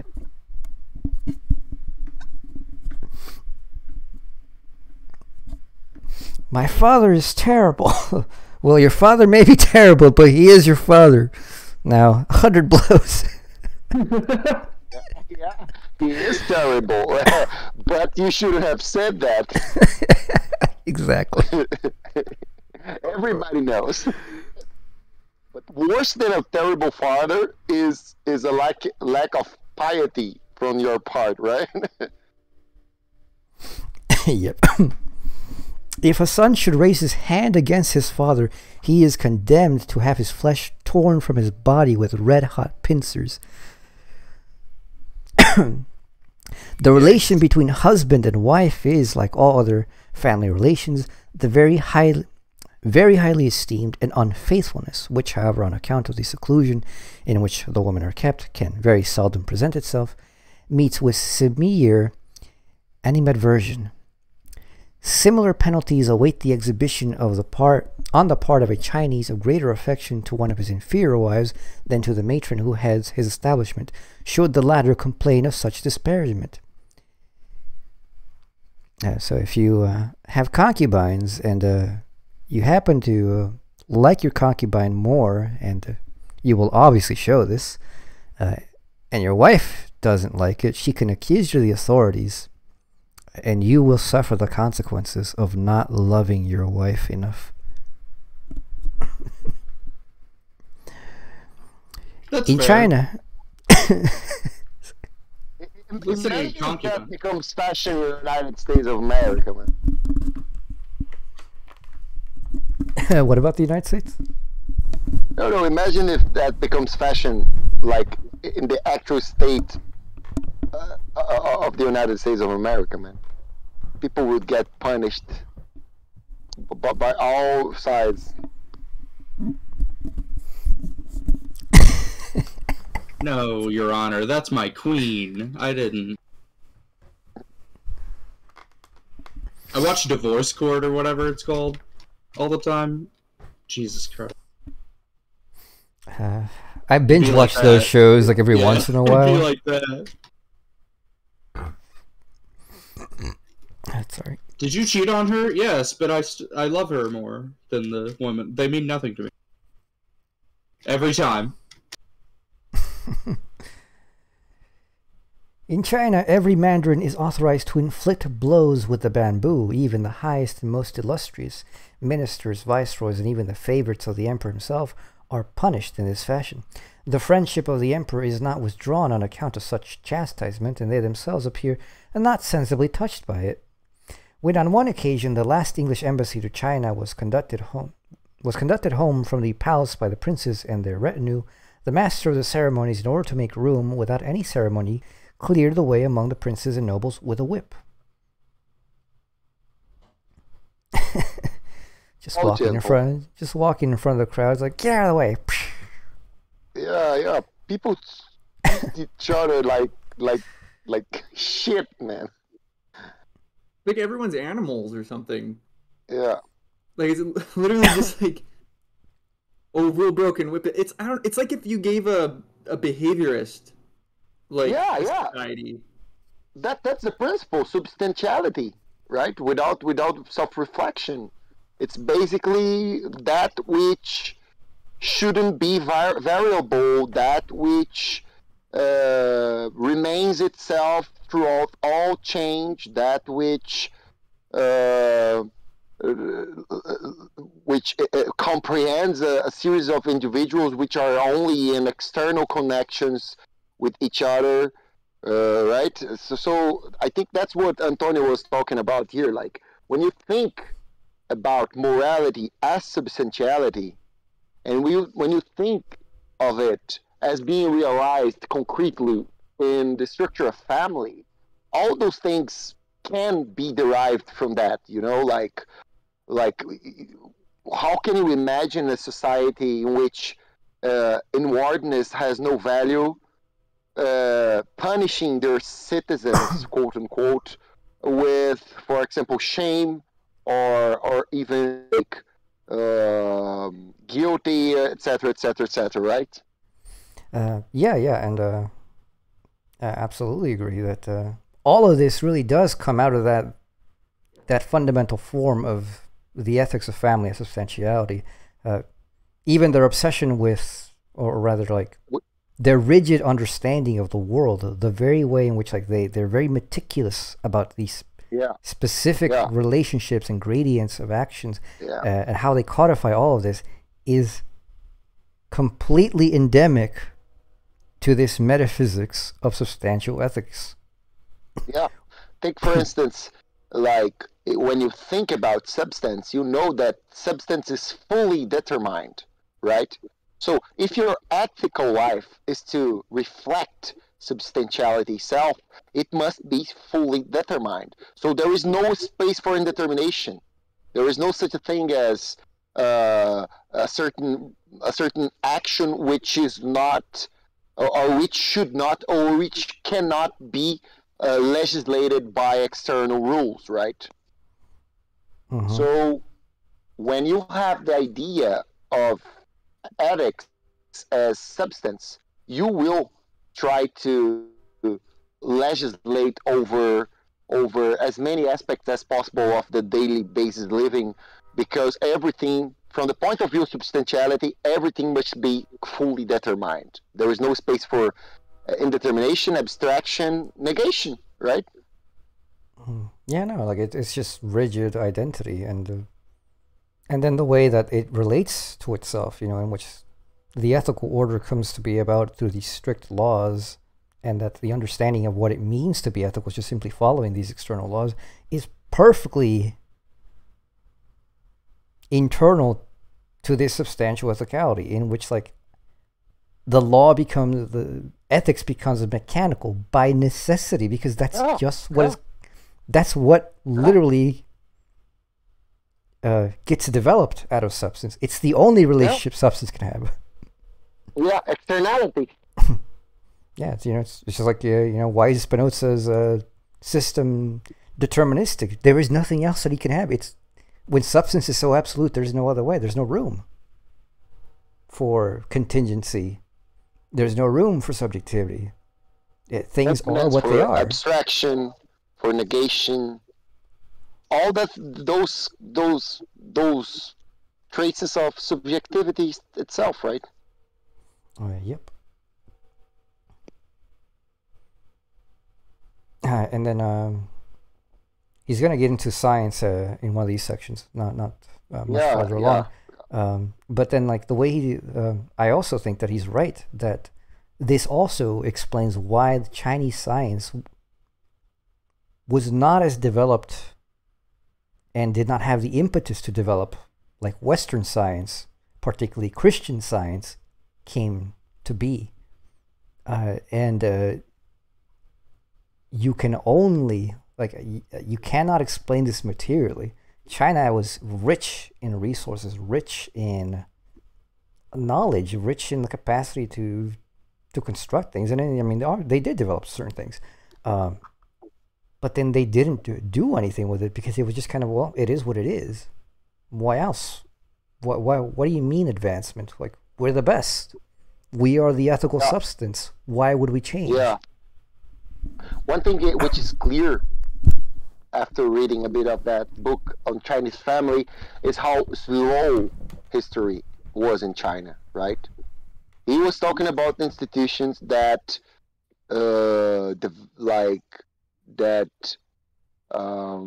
lasted for 900 years, right? He was talking about like different lineages that would ask help for each other for a connection that existed 500 years ago, right? Yep. This is another thing, right? Like, history is not about the pure and simple passing of time. I think this is important to say nowadays. You can have, like, in 10 years of measurable time, like in Europe, the density of historical institutional change that you would only see in China in 1,000 years. Yeah, you know, it's that famous phrase from Lenin that, you know, sometimes decades happen in days. Yeah. The next paragraph, the beginning, is very interesting, like regarding what we are talking about here of substantiality and ethical life. Continuing, as regards responsibility, the distinction between malice, prepense, and blameless or accidental commission of an act is not regarded, for accident among the Chinese is as much charged with blame as intention. Death is the penalty of accidental homicide. This, ignoring the distinction between accident and intention, occasions most of the disputes between the English and the Chinese. For should the former be attacked by the latter, should a ship of war, believing itself attacked, defend itself, and the Chinese be killed as a consequence, the Chinese are accustomed to require that the Englishman who fired the fatal shot should lose his life.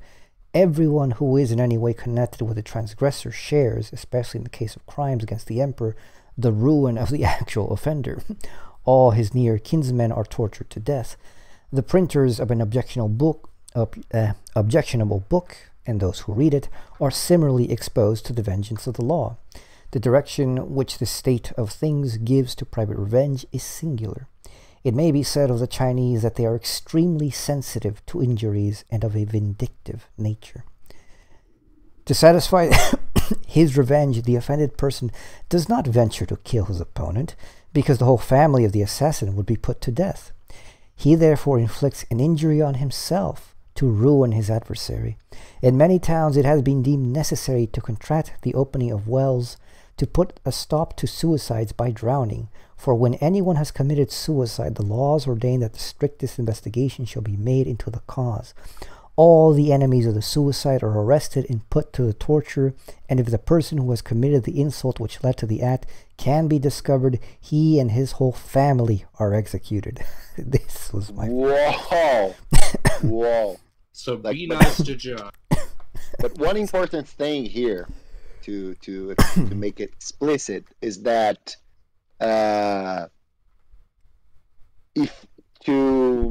Spinoza has a very interesting part in the fifth book, in which he's dealing with the ways that the wise man actually deals with the shit that happens to him, right? That's how I interpret the fifth book, basically. And he's saying that, like, you only get mad at a person when a person hits you in the face. You only get mad at that person if you discern that that person could have not acted that way. So in a certain sense, you can only get mad by something which you regard as coming from a contingent will, right? So Spinoza actually go as far as to say that every time someone offends you, you must simply think that they were completely determined to do that. Like for Spinoza, an offense from a human being is as intentional as a rock falling on his head because of gravity, right? That is a perfect logical example, Pedro. Thank you for bringing that up. Yeah. This is very important to take notice, because moral disposition, intentions imply a certain recognition of moral internal disposition, right? So if you don't consider another person as someone having this kind of interiority, you won't be able to blame him, right? In the most strict sense. That's a machine, that's an animal, and it's doing what it's got to do according to universal, immutable laws. Yep. The logic of substance rearing its head. Perfect example.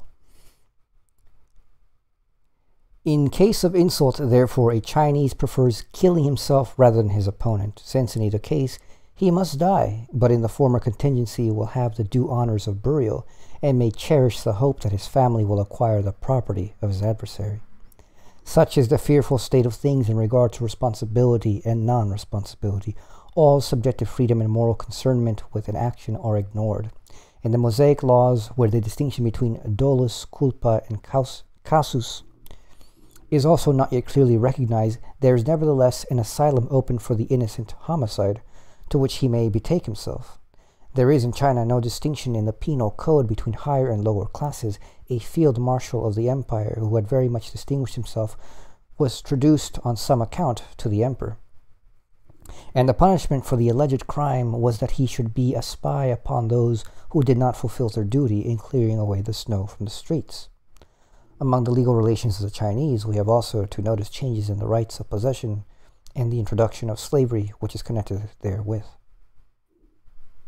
Okay, I don't get the example of the field marshal. From what I understand, like, think about how it is difficult for a philosophy of substance to come up with a derivation of individuality, particularity. In other words, a certain account of the reality of its internal distinctions, right? Yeah. So within substance, all is equally dependent of the whole substance, which is the only real thing that there is, right? So if we take this standpoint and think society, there should be no reason to make inner distinctions, class distinctions concerning the kind of punishment that you will give to someone according to their like social status. You know, I think that's the point here. Okay. I was thinking that like higher and lower classes of the penal code is such, like, you know, like grade, like what is it? It's the same. Murder in first degree and murder in like third degree. I thought that's what I was talking about. Yeah. No, but yeah, you're right. Yeah, that's what. Like, you can be a fucking stab dude who has like 150 concubines and a lot of rice and land, and you will be punished by like in the same way that low status man would be. Yeah, I mean, we have a distinction in the West, but it's not, empirically at least, it is not a very well justified distinction in that, you know, you're a boss and you steal $1 million from your workers in wages, you get a slap on the wrist. Not even a fine, you know, you just have to pay back what you stole. You steal $10 from your boss, you're gonna go to jail for a long time. Yeah. We have formal, right? We have a formal ideological equality. But in truth, we are still very much attached to certain particular distinctions when it comes to law, right? Race, gender. Oh yeah, and then like the difference between like Class. men getting punishments and women getting punishments, like that's a in some a real cases, thing. yeah. True that. You know, that. you rape a minor as a guy, you go to jail for a long time, and As you should.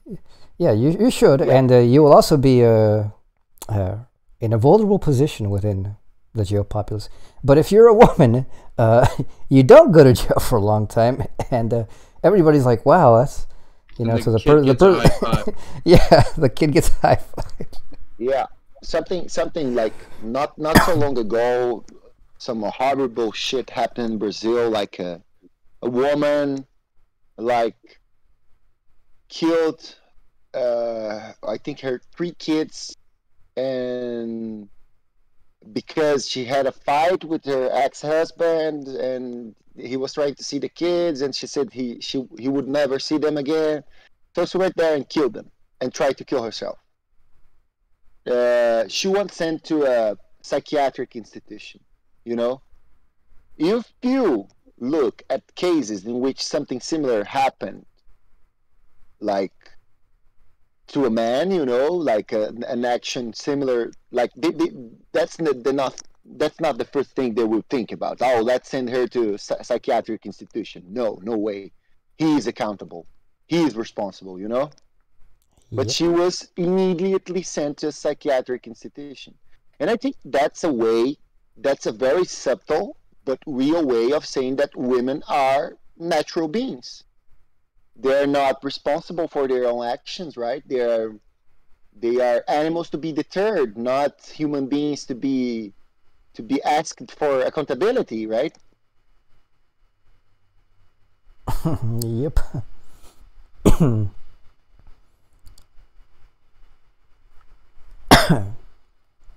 So yeah, let's keep going. Where was I? So among the legal relations of the Chinese, we have also to notice changes in the rights of possession and the introduction of slavery, which is connected there with it. The soil of China, in which the chief possession of the Chinese consists, was regarded only at a late epoch as essentially the property of the state, which it is again, by the way. Nobody owns land in China except the state. You lease the land from the state today. Which to me is fine and a good idea. I think we have enough empirical experience to tell that landlords are shit, that the private ownership of land does not increase the quality of stewardship, and therefore there's no reason to allow private accumulation of land.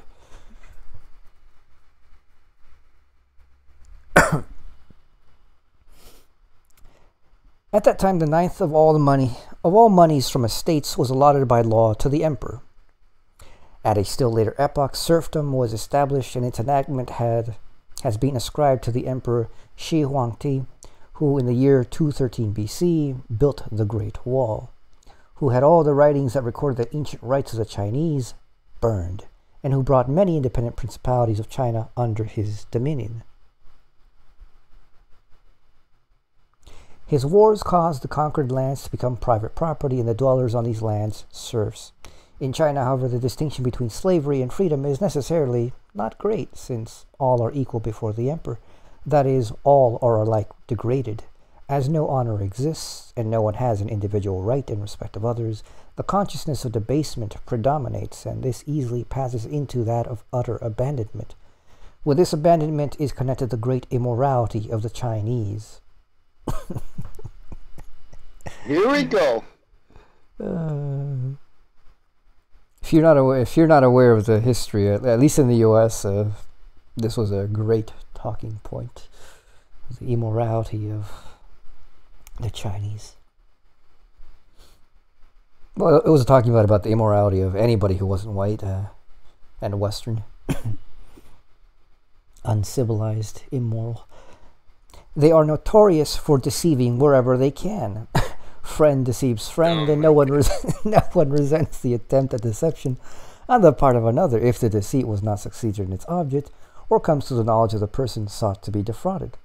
Their frauds are mostly astutely and craftily performed, so that Europeans have to be painfully cautious in dealing with them. The consciousness of moral abandonment shows itself also in the fact that the religion of Fo is so widely diffused, a religion which regards as the highest and absolute, as God, pure nothing, which sets up contempt for individuality, for personal existence, as the highest perfection. Now, I will not speak about the moral condition of the Chinese today. They are an upstanding people as far as I can tell. But we can only see into their objective existence and not into their hearts. My God, dude.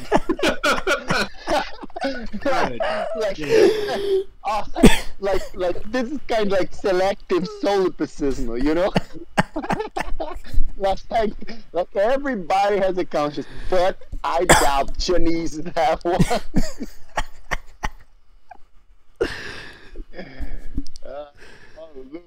Look, for those who are listening, this is just I'm joking, I'm joking. Okay? Yeah, the Chinese have a conscience nowadays, that's for sure. They got the material conditions, they care. And their ethical foundation has improved greatly from what it used to be. Yeah, they're all right. Yeah, they're all right. Comrade Xi Jinping is all right. We come then to the consideration of the religious side of the Chinese polity. In the patriarchal condition, the religious exaltation of man has merely a human reference, simple morality and right-doing. The absolute itself is regarded partly as the abstract, simple rule of this right-doing, eternal rectitude, partly as the power, which is its sanction. Except in these simple aspects, all the relations of the natural world, the postulates of subjectivity, of heart and soul, are entirely ignored. The Chinese in their patriarchal despotism need no such connection or mediation with the highest being. For education, the laws of morality and courtesy and the commands and government of the emperor embody all such connection and mediation as far as they feel the need of it. The emperor, as he is the supreme head of the state, is also the chief of its religion. Consequently, religion is in China essentially state religion. The distinction between it and Lamaism must be observed, since the latter is not developed to a state, but contains religion as a free, spiritual, disinterested consciousness.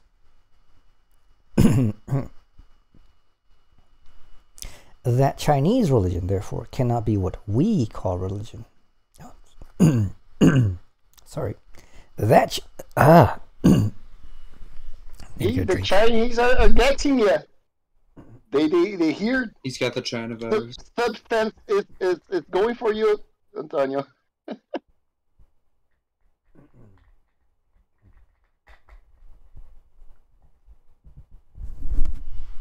There we go.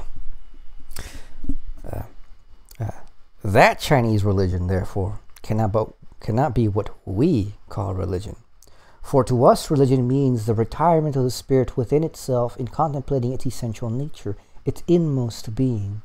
In these spheres, then, man is withdrawn from his relation to the state, and betaking himself to this retirement, is able to release himself from the power of secular government. But in China, religion has not risen to this grade, for true faith is possible only where individuals can exclude themselves, can exist for themselves independently of any external compulsory power. In the philosophy of religion, Chinese religion is also, like here, where China is not yet part of history proper, Chinese religion is also not religion proper. It only has one of the elements of religion.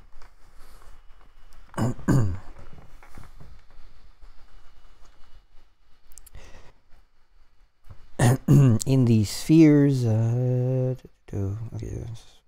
China, the individual has no such life, does not enjoy this independence in any direction. He is therefore dependent in religion as well as in other things, that is, dependent on objects of nature, of which the most exalted is the material heaven.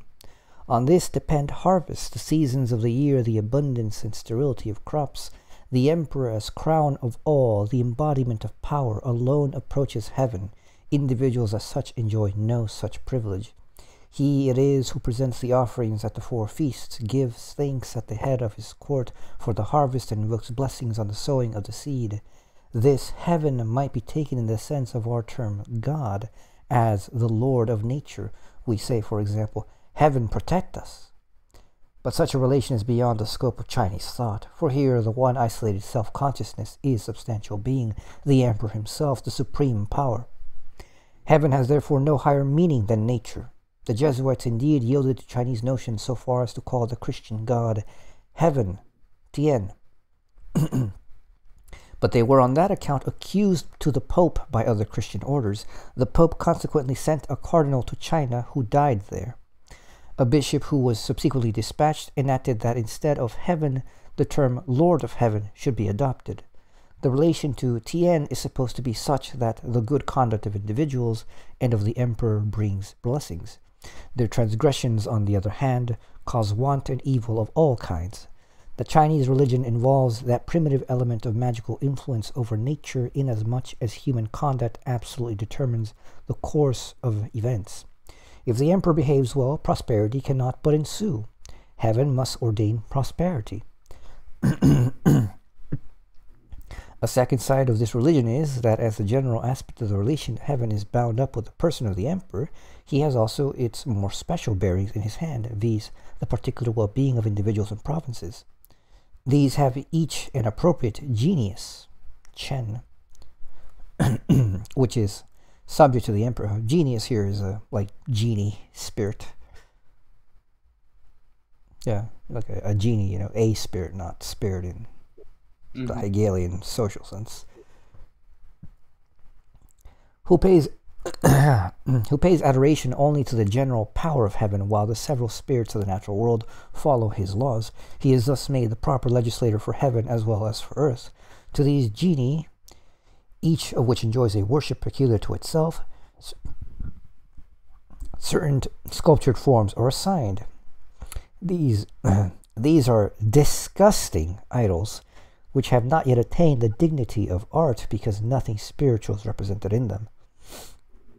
They are therefore only terrific, frightful, and negative. They keep watch, as among the Greeks do the river gods, the nymphs, and dryads, over single elements and natural objects. Each of the 5 elements has its genius distinguished by a particular color. The sovereignty of the dynasty that occupies the throne of China also depends on a genius, and this one has a yellow color. Not less does every province and town, every mountain and river possess an appropriate genius. All these spirits are subordinate to the emperor, and in the annual directory of the empire are registered the functionaries and genii to whom such or such a brook, river, etc. has been entrusted. If a mischance occurs in any part, the genius is deposed as a Mandarin would be. The genii have innumerable temples, in Peking nearly 10,000, to which a multitude of priests and convents are attached. These bonzes live unmarried, and in all cases of distress are applied to by the Chinese for counsel. In other respects, however, neither they nor the temples are much venerated. Lord Macartney's embassy has even quartered in a temple, such buildings being used as inns. The emperor has sometimes thought fit to secularize many thousands of these convents, to compel the bonzes to return to civil life, and to impose taxes on the estates appertaining to the foundations. The bonzes are soothsayers and exorcists, for the Chinese are given up to boundless superstitions. This arises from the want of subjective independence, and presupposes the very opposite of freedom of spirit. In every undertaking, for example, if the site of a house or of a grave, etc., is to be determined, the advice of the soothsayers are asked. In the I Ching, certain lines are given which supply fundamental forms and categories, on account of which this book is called the Book of Fates. A certain meaning is ascribed to the combination of such lines, and prophetic announcements are deduced from this groundwork, or a number of little sticks are thrown into the air, and the fate in question is prognosticated from the way in which they fall. What we regard as chance, as natural connection, the Chinese seek to deduce or attain by magical arts, and in this particular also they want of spiritual religion. Their want of spiritual religion is manifested. With this deficiency of genuine subjectivity is connected, moreover, the form which Chinese science assumes. In mentioning Chinese sciences, we encounter a considerable clamor about their perfection and antiquity. Approaching the subject more closely, we see that the sciences enjoy very great respect, and that they are even publicly extolled and promoted by the government. The emperor himself stands at the apex of literature. A college exists whose special business it is to edit the decrees of the emperor with a view to their being composed in the best style, and this redaction assumes the character of an important affair of the state.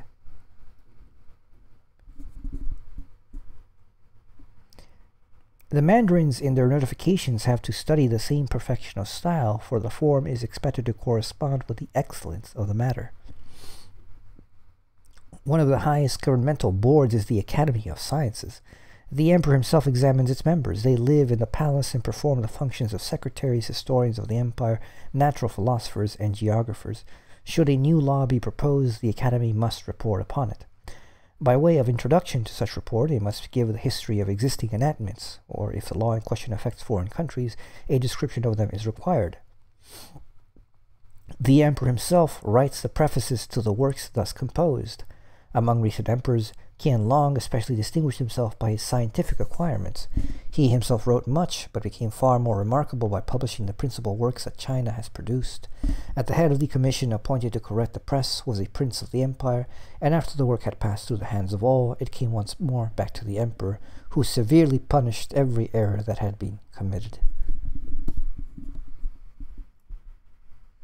He makes the first draft, sends it out, the editors bring it back, and he's like, "You didn't correct this one mistake. 100 whips for you."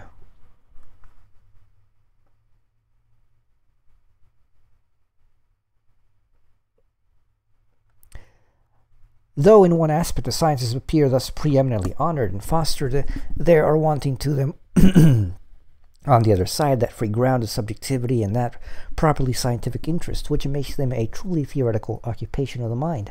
A free, ideal, spiritual kingdom has here no place. What may be called scientific is of a merely empirical nature and is made absolutely subservient to the useful on behalf of the state, its requirements and those of individuals. The nature of their written language is at the outset a great hindrance to the development of the sciences. Rather, conversely, because a true scientific interest does not exist, the Chinese have acquired no better instrument for representing and imparting thought. They have, as is well known, beside a spoken language, a written language, which does not express, as ours does, individual sounds, does not present the spoken word to the eye, but represents the ideas themselves by signs. This appears at first sight a great advantage, and has gained the suffrages of many great men, among others of Leibniz.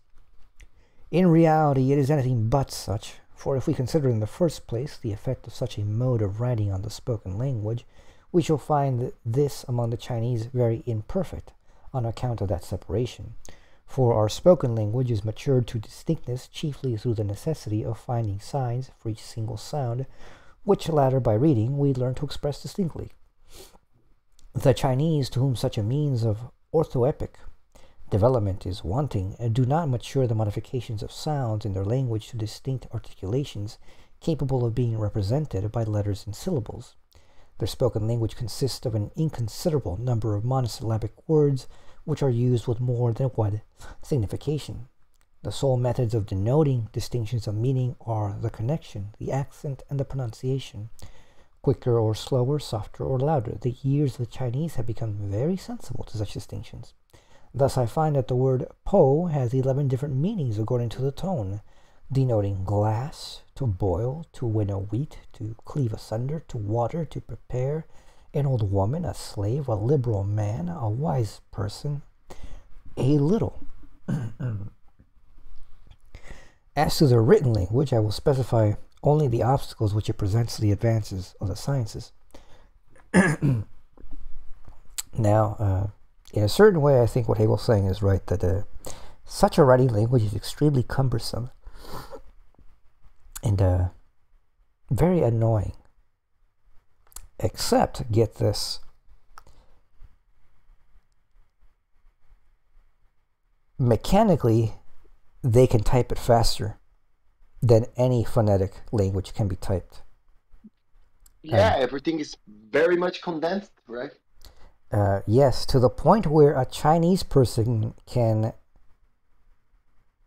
type out, and it's not because they fully type it, because due to the way the characters are written, obviously you can't write it like alphabetically. So what they do now is they phonetically, they have like two major systems, and one of them is the more dominant.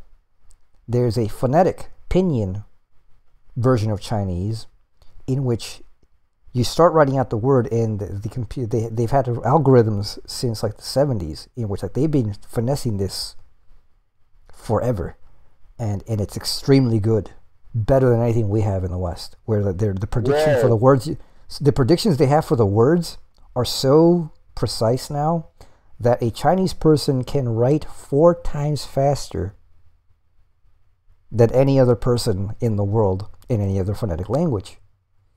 Whoa, I didn't know that.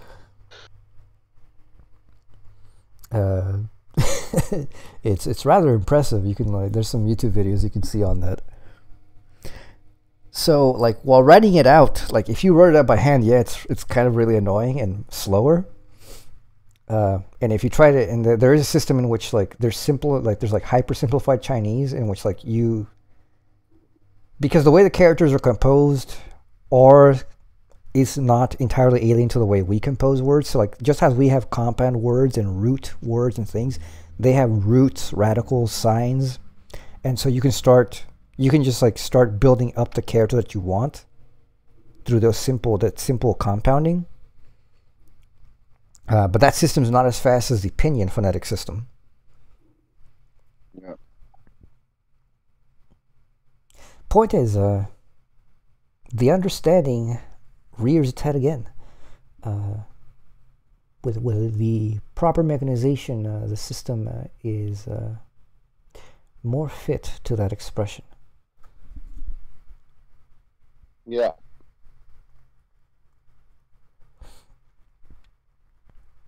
As to the written language, I will specify only the obstacles which represents the advance of the sciences. Our written language is very simple for a learner, as we analyze our spoken language into about 25 articulations, by which analysis speech is rendered definite, the multitude of possible sounds is limited, and obscure intermediate sounds are banished. We have, I don't know, German has some intermediate sounds. Ugh. The guttural sounds. We have to learn only these signs and their combinations. Instead of 25 signs of this sort, the Chinese have many thousands to learn. The number necessary for use is reckoned at 9,353 or even 10,516. If we add those recently introduced and the number of characters generally for ideas and their combinations as they are presented in books amounts to from 80,000 to 90,000. As to the sciences themselves, history among the Chinese comprehends the bare and definite facts without any opinion or reasoning upon them. In the same way, their jurisprudence gives only fixed laws and their ethics only determinate duties without raising the question of a subjective foundation for them. The Chinese have, however, in addition to other sciences, a philosophy whose elementary principles are of great antiquity, since the I Ching, the Book of Fates, the I Ching. I'd be pronouncing that wrong. Forgot the K's are ch. I Ching. The Book of Fates treats of origination and destruction. In this book are found the purely abstract ideas of unity and duality. The philosophy of the Chinese appears therefore to proceed from the same fundamental ideas as that of Pythagoras. The fundamental principle recognized is reason, Tao, that essence lying at the basis of the whole which affects everything. To become acquainted with its forms is regarded among the Chinese also as the highest science, yet this has no connection with the educational pursuits which more nearly concern the state. The works of Lao Tzu, and especially his work, the Tao Te Ching, are celebrated. Confucius visited this philosopher in the 6th century before Christ to testify his reverence for him, although every Chinaman is at liberty to study these philosophical works, a particular sect calling itself Tao Tzu, honorers of reason, makes the study its special business. Okay, so I guess that's what philosopher is in Chinese, Tao Tzu. Those who compose it are isolated from civil life, and there is much that is enthusiastic and mystic intermingled with their views. They believe, for instance, that he who is acquainted with reason possesses an instrument of universal power, which may be regarded as all-powerful and which communicates a supernatural might, so that the possessor is enabled by it to exalt himself to heaven and is not subject to death, much the same as the universal elixir of life once talked of among us. With the works of Confucius, we have become more intimately acquainted. Yeah, I'm not quite sure who he's talking about. The elixir people are the Taoists, but the Taoists are not rationalists. At all. What you understand by reason, right? Because I think he is simply talking about Tao as that which is the essence lying at the basis of the whole, which affects everything, right? No, yeah, like I know that this is one translation that some use for the Tao. It's just that, like, what we normally call the Taoists, which are the people who are obsessed with this elixir stuff and transcending immortality, are not rationalists, right? Yeah, they are. They're not rationalists. Like, for them, the Tao is beyond reason. Yeah. But I suppose there were some who equate the Tao with reason. Certainly the Confucians, to a certain extent, did. There probably are later Taoists who did. But this is not generally the well-known Taoism, outside of China, at least. Even in China.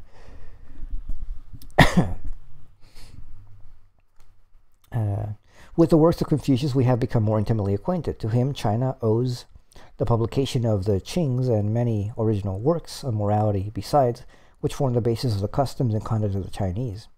In the principal work of Confucius, which has been translated into English, are found correct moral apothegms, but there is a circumlocution, a reflex character, and circuitousness in the thought which prevents it from rising above mediocrity.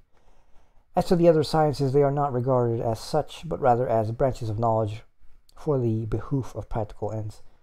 Well, I mean, like, I think he gives Confucius a short change here. Not because I think it really is above mediocrity. I mean, like, read the Analects. They are not that deep and interesting. It's not what we would in the West call philosophy. It's certainly moral teachings, and you can tell how later people drew a shit ton out of it.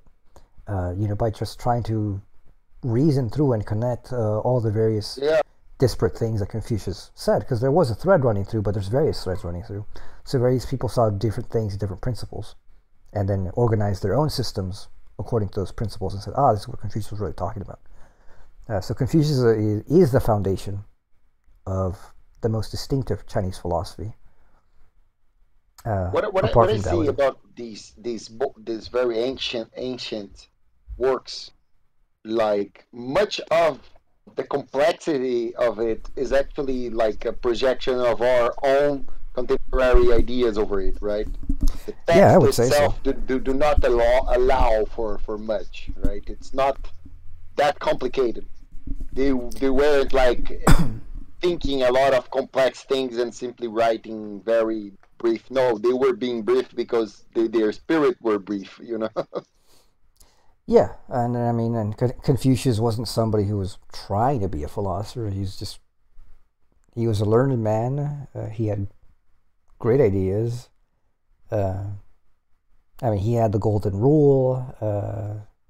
He had some certain similarities in some fragments with other people who we would consider philosophers in the West. But it's not systematic. It's not unified.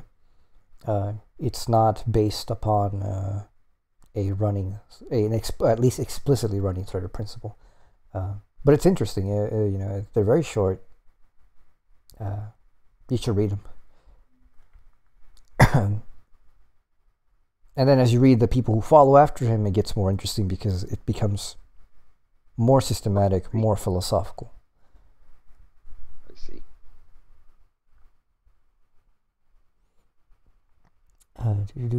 As to the other sciences, they are not regarded as such, but rather as branches of knowledge for the behoof of practical ends.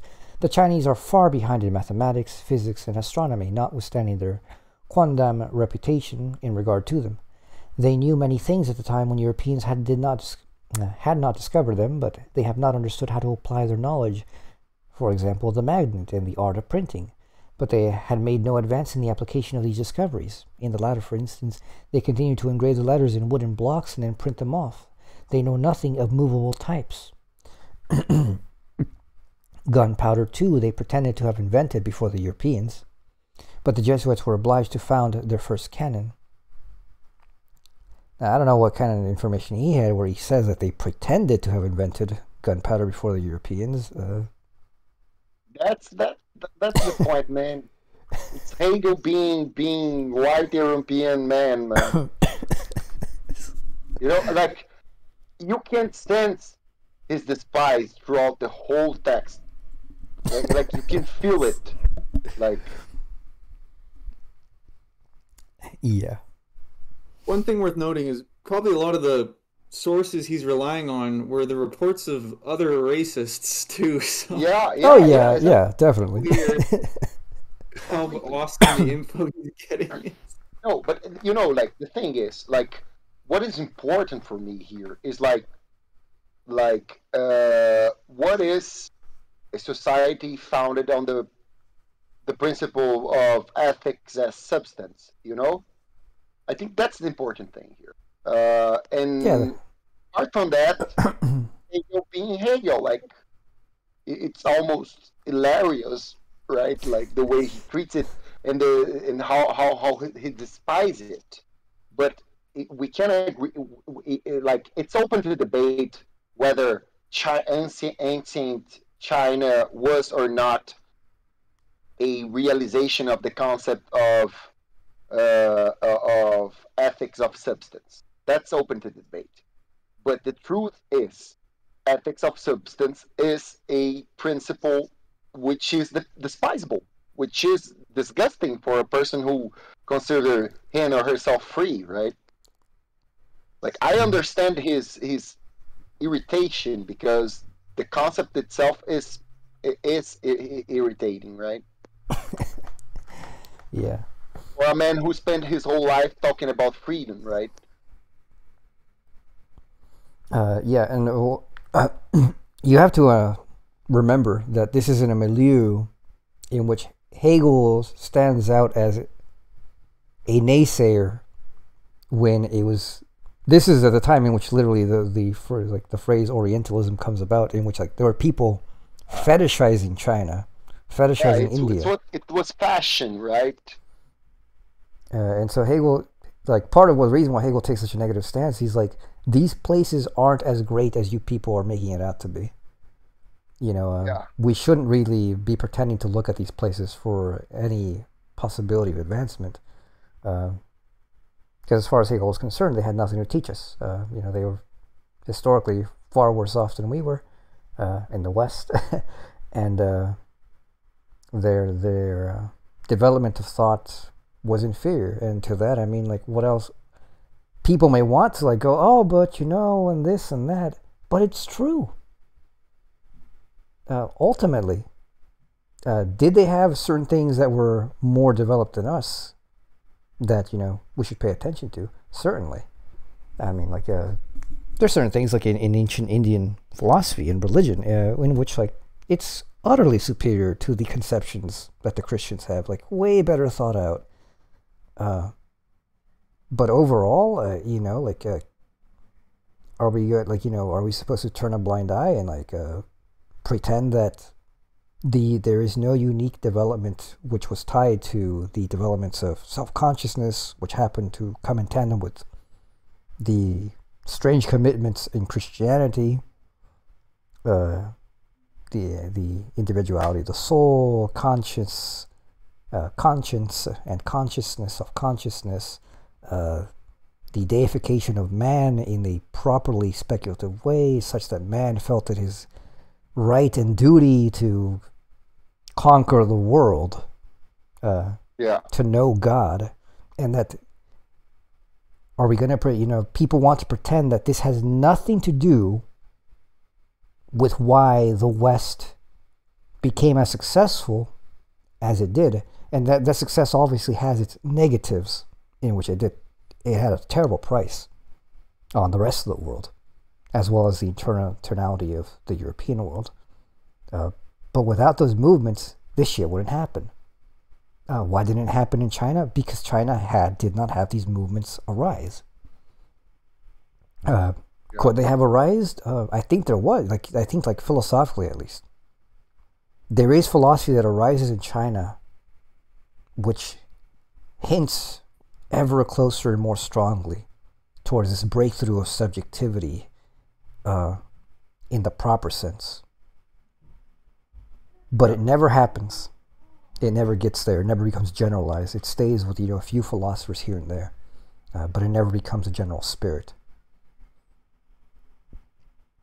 And so there's a sense in which people just, because of the way that we've come to cognize things nowadays due to the relativistic nature we have, we don't want to exclude anybody. We don't want to say someone's better than another person.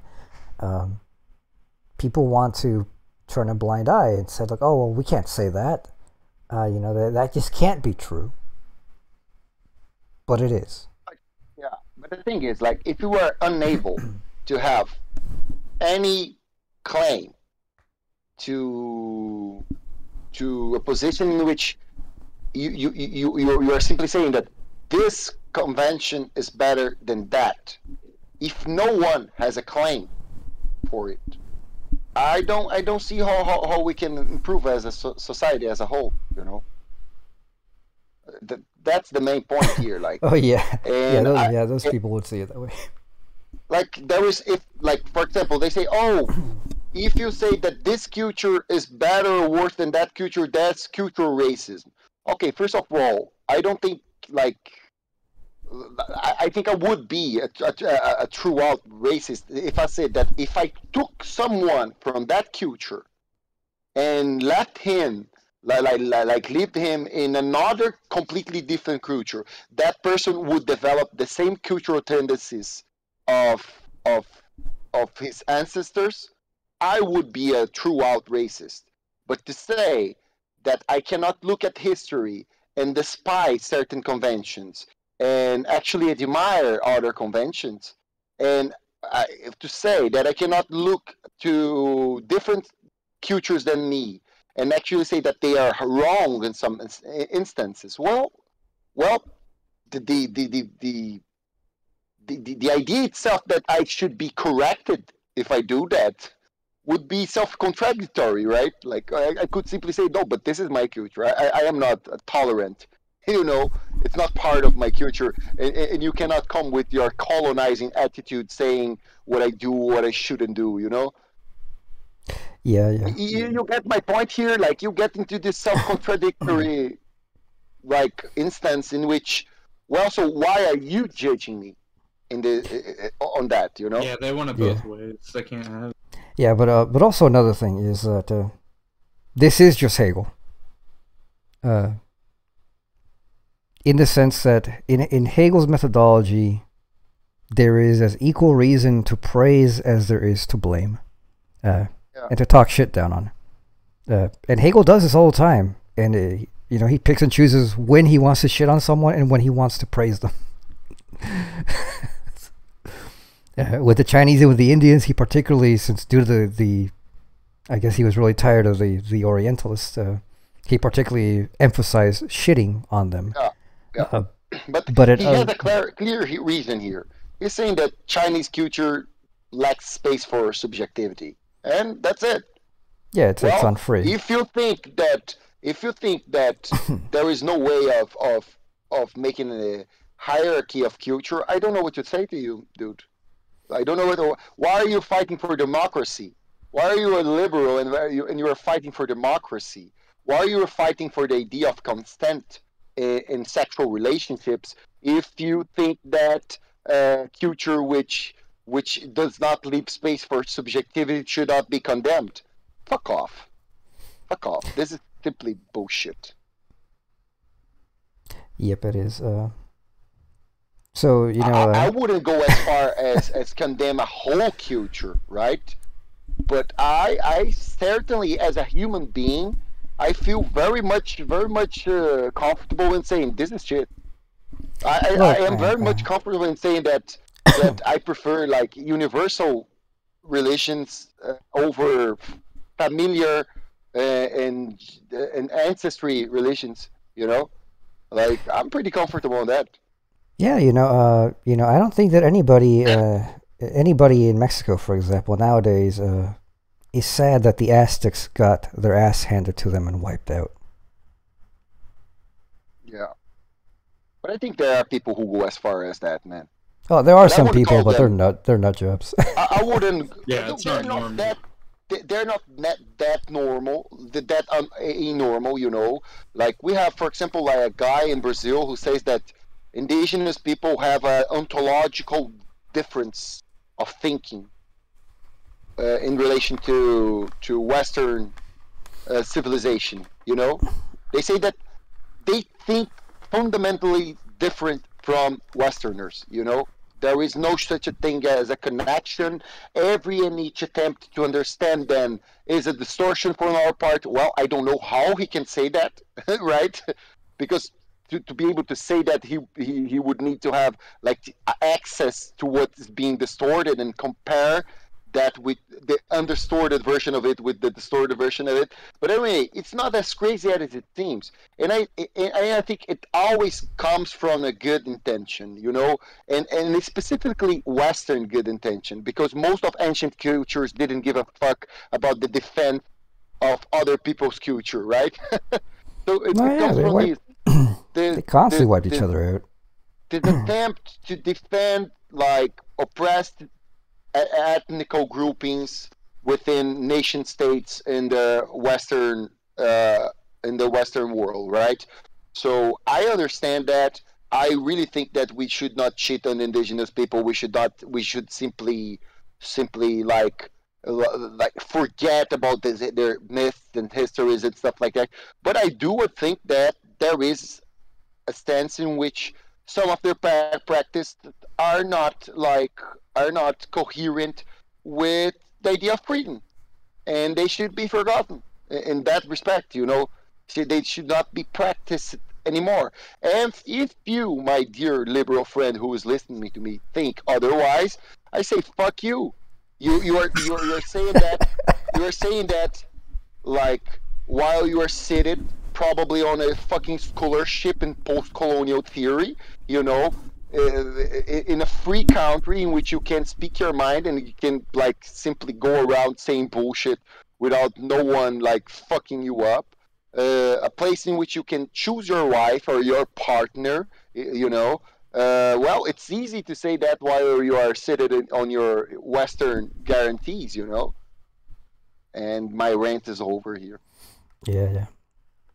So, just to reiterate, like,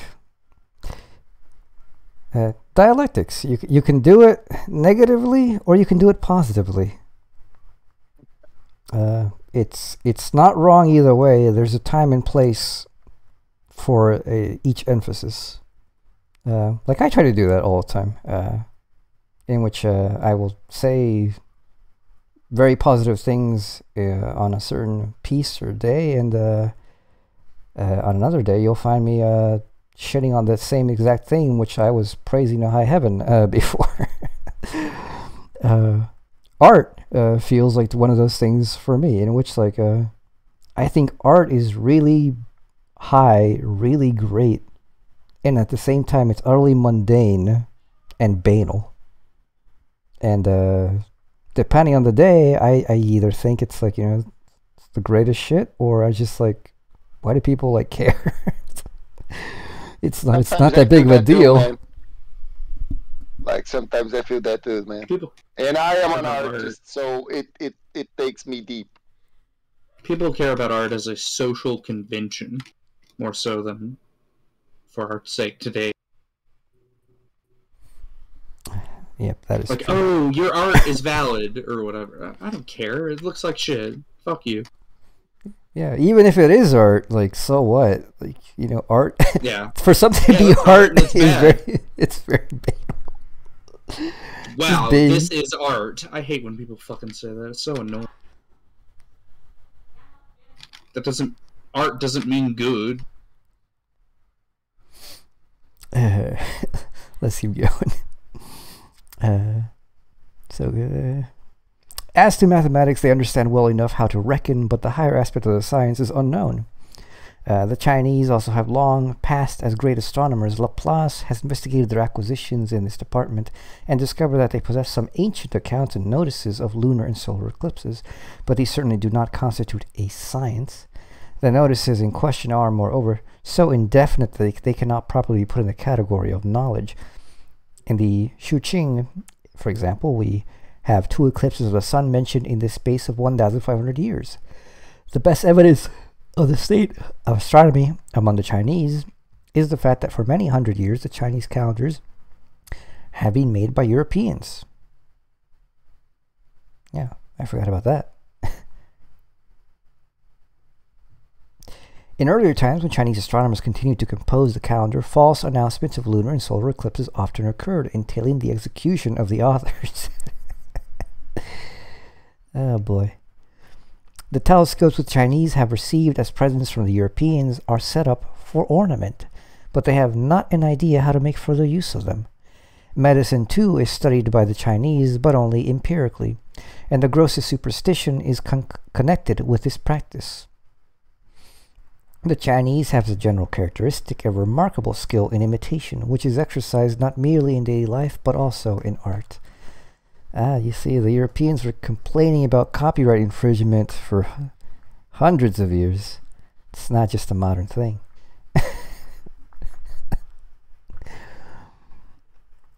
It's interesting because this capacity for mechanical copy is also related to the understanding, right? Yeah. And it is also like the fulcrum of a very great distinction in Western culture between mechanical and liberal arts, right? Those arts which can be taught through pure and simple repetition, or in other words, through pure and simple respect for a certain norm of procedural behavior in certain circumstances, right? And those kinds of arts which cannot be taught, right? Which emanate from a field spirit, right? Yeah, subjectivity. Which are creative, not only reproductive. And by the way, this is a racist generalization that he's making. The Chinese themselves complain that this is the case. The Chinese Communist Party has been complaining that they need to reform education because they realize that they have not spurred great creativity in their industries and their populace, and if they're ever going to match the West, they need to get those creative juices flowing. Yeah. And for that, they're going to need like a bit of chaos over there, you know. Yep. Need to import some Western ontology. Me. Let me teach you the art of Bohemian artistry. Please, give me money. You're not Russian. They don't want you. They only want Russian musicians. Okay.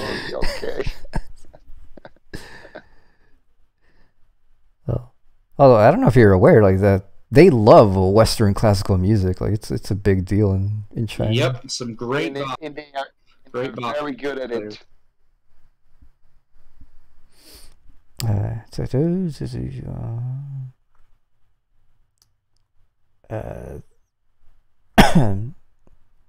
They have not yet succeeded in representing the beautiful as beautiful, for in their painting, perspective and shadow are wanting.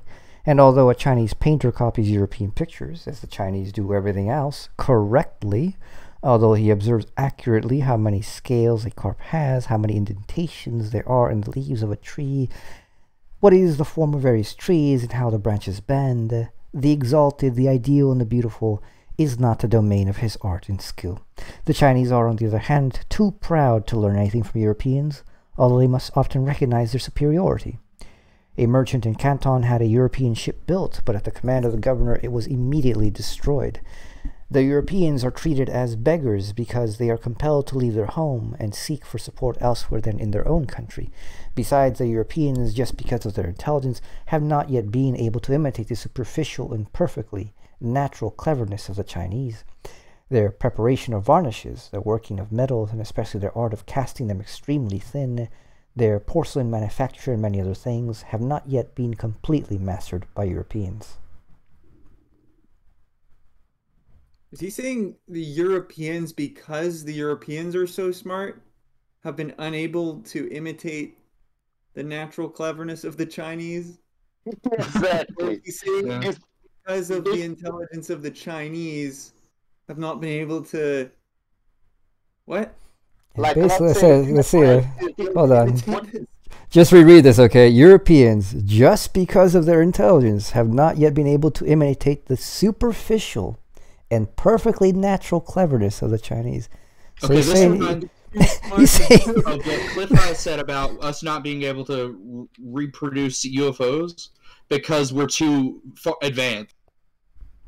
And we're thinking about it wrong. yes, weird. Like that's what's literally going on here, like, that's literally what he's saying. We think about it too hard, Yeah. whereas the Chinese Yeah. don't.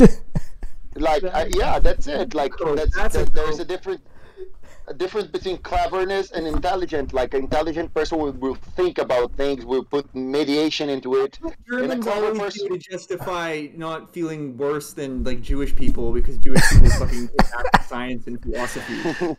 They're clever and intelligent. Yeah. It's funny.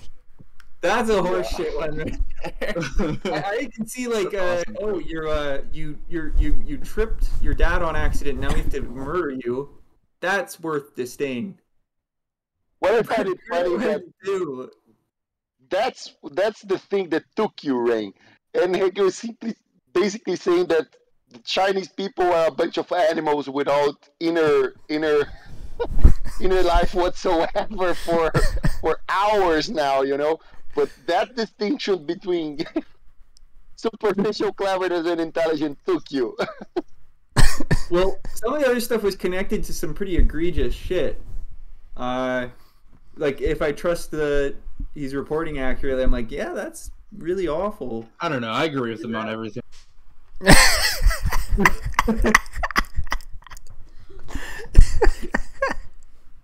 But this part just seemed like a flat out cope. Yeah, just like the Couldn't prepare the varnishes right. That carp, nobody could match that fucking carp. And Hegel's like, they're clever. just like the You thing do they it supposedly naturally. Like supposedly invented gunpowder. like to suppose that they have any certain any kind of merit on it is like to suppose that a flower has a merit by flowering. You know, the flower flowers. The Chinese and some stuff right. Okay. How long is this recording so far? It's only like 2.5 hours. It's already 3.5 hours. Holy shit. Alright, let's continue. It's fun though, God. It's been good. It is, it's great, but who is going to listen to this? No! Our greatest fans. God, Yeah, thank maybe. fucking God. Me again when I get bored. Who else? Like there actually are no other recordings of like this. Like actually read the Okay, text. yeah. There's people. Alright, then like, let's continue. yeah. Wait, there are people that do what? There's We are people who talk finishing. about it. Yeah, we're almost done. So this is the Only character. Another paragraph. This is the character of the Chinese people in its various aspects. Its distinguishing feature is that everything which belongs to spirit, unconstrained morality in practice and theory, heart, inward religion, science, and art, properly so called, is alien to it. The emperor always speaks with majesty and paternal kindness and tenderness to the people, who, however, cherish the meanest opinion of themselves and believe that they are born only to drag the car of imperial power. The burden which presses them to the ground seems to them to be their inevitable destiny, and it appears nothing terrible to them to sell themselves as slaves and to eat the bitter bread of slavery. Suicide, the result of revenge, and the exposure of children as a common, even daily occurrence, show the little respect in which they hold themselves individually and humanity in general. And though there is no distinction conferred by birth, and everyone can attain the highest dignity, this very equality testifies to no triumphant assertion of the worth of the inner man, but a servile consciousness, one which has not yet matured itself so far as to recognize distinctions. That was Section 1 on China, guys. Just a quick thing before we wrap it up. Notice that the real beginning of this is the immediacy of the substantive unity of the family. India will begin in the exact same spot, but in the difference of the bloodline, which is castes. So in either case, we have the flip of the natural determination of the basic unity of society, or rather disunity in the case of India. And so you can see the dialectic very clearly in that one. But it's only between the shift in that principle, and then the principle gets inverted. But it's still the understanding. So if we end up reading the section on India, which I think we should, this was a really good read. I enjoyed it very much. Some good discussion. For those of you listening, enjoy. You don't get to listen to us. You don't get to listen to us for this long. But see you around. Goodbye.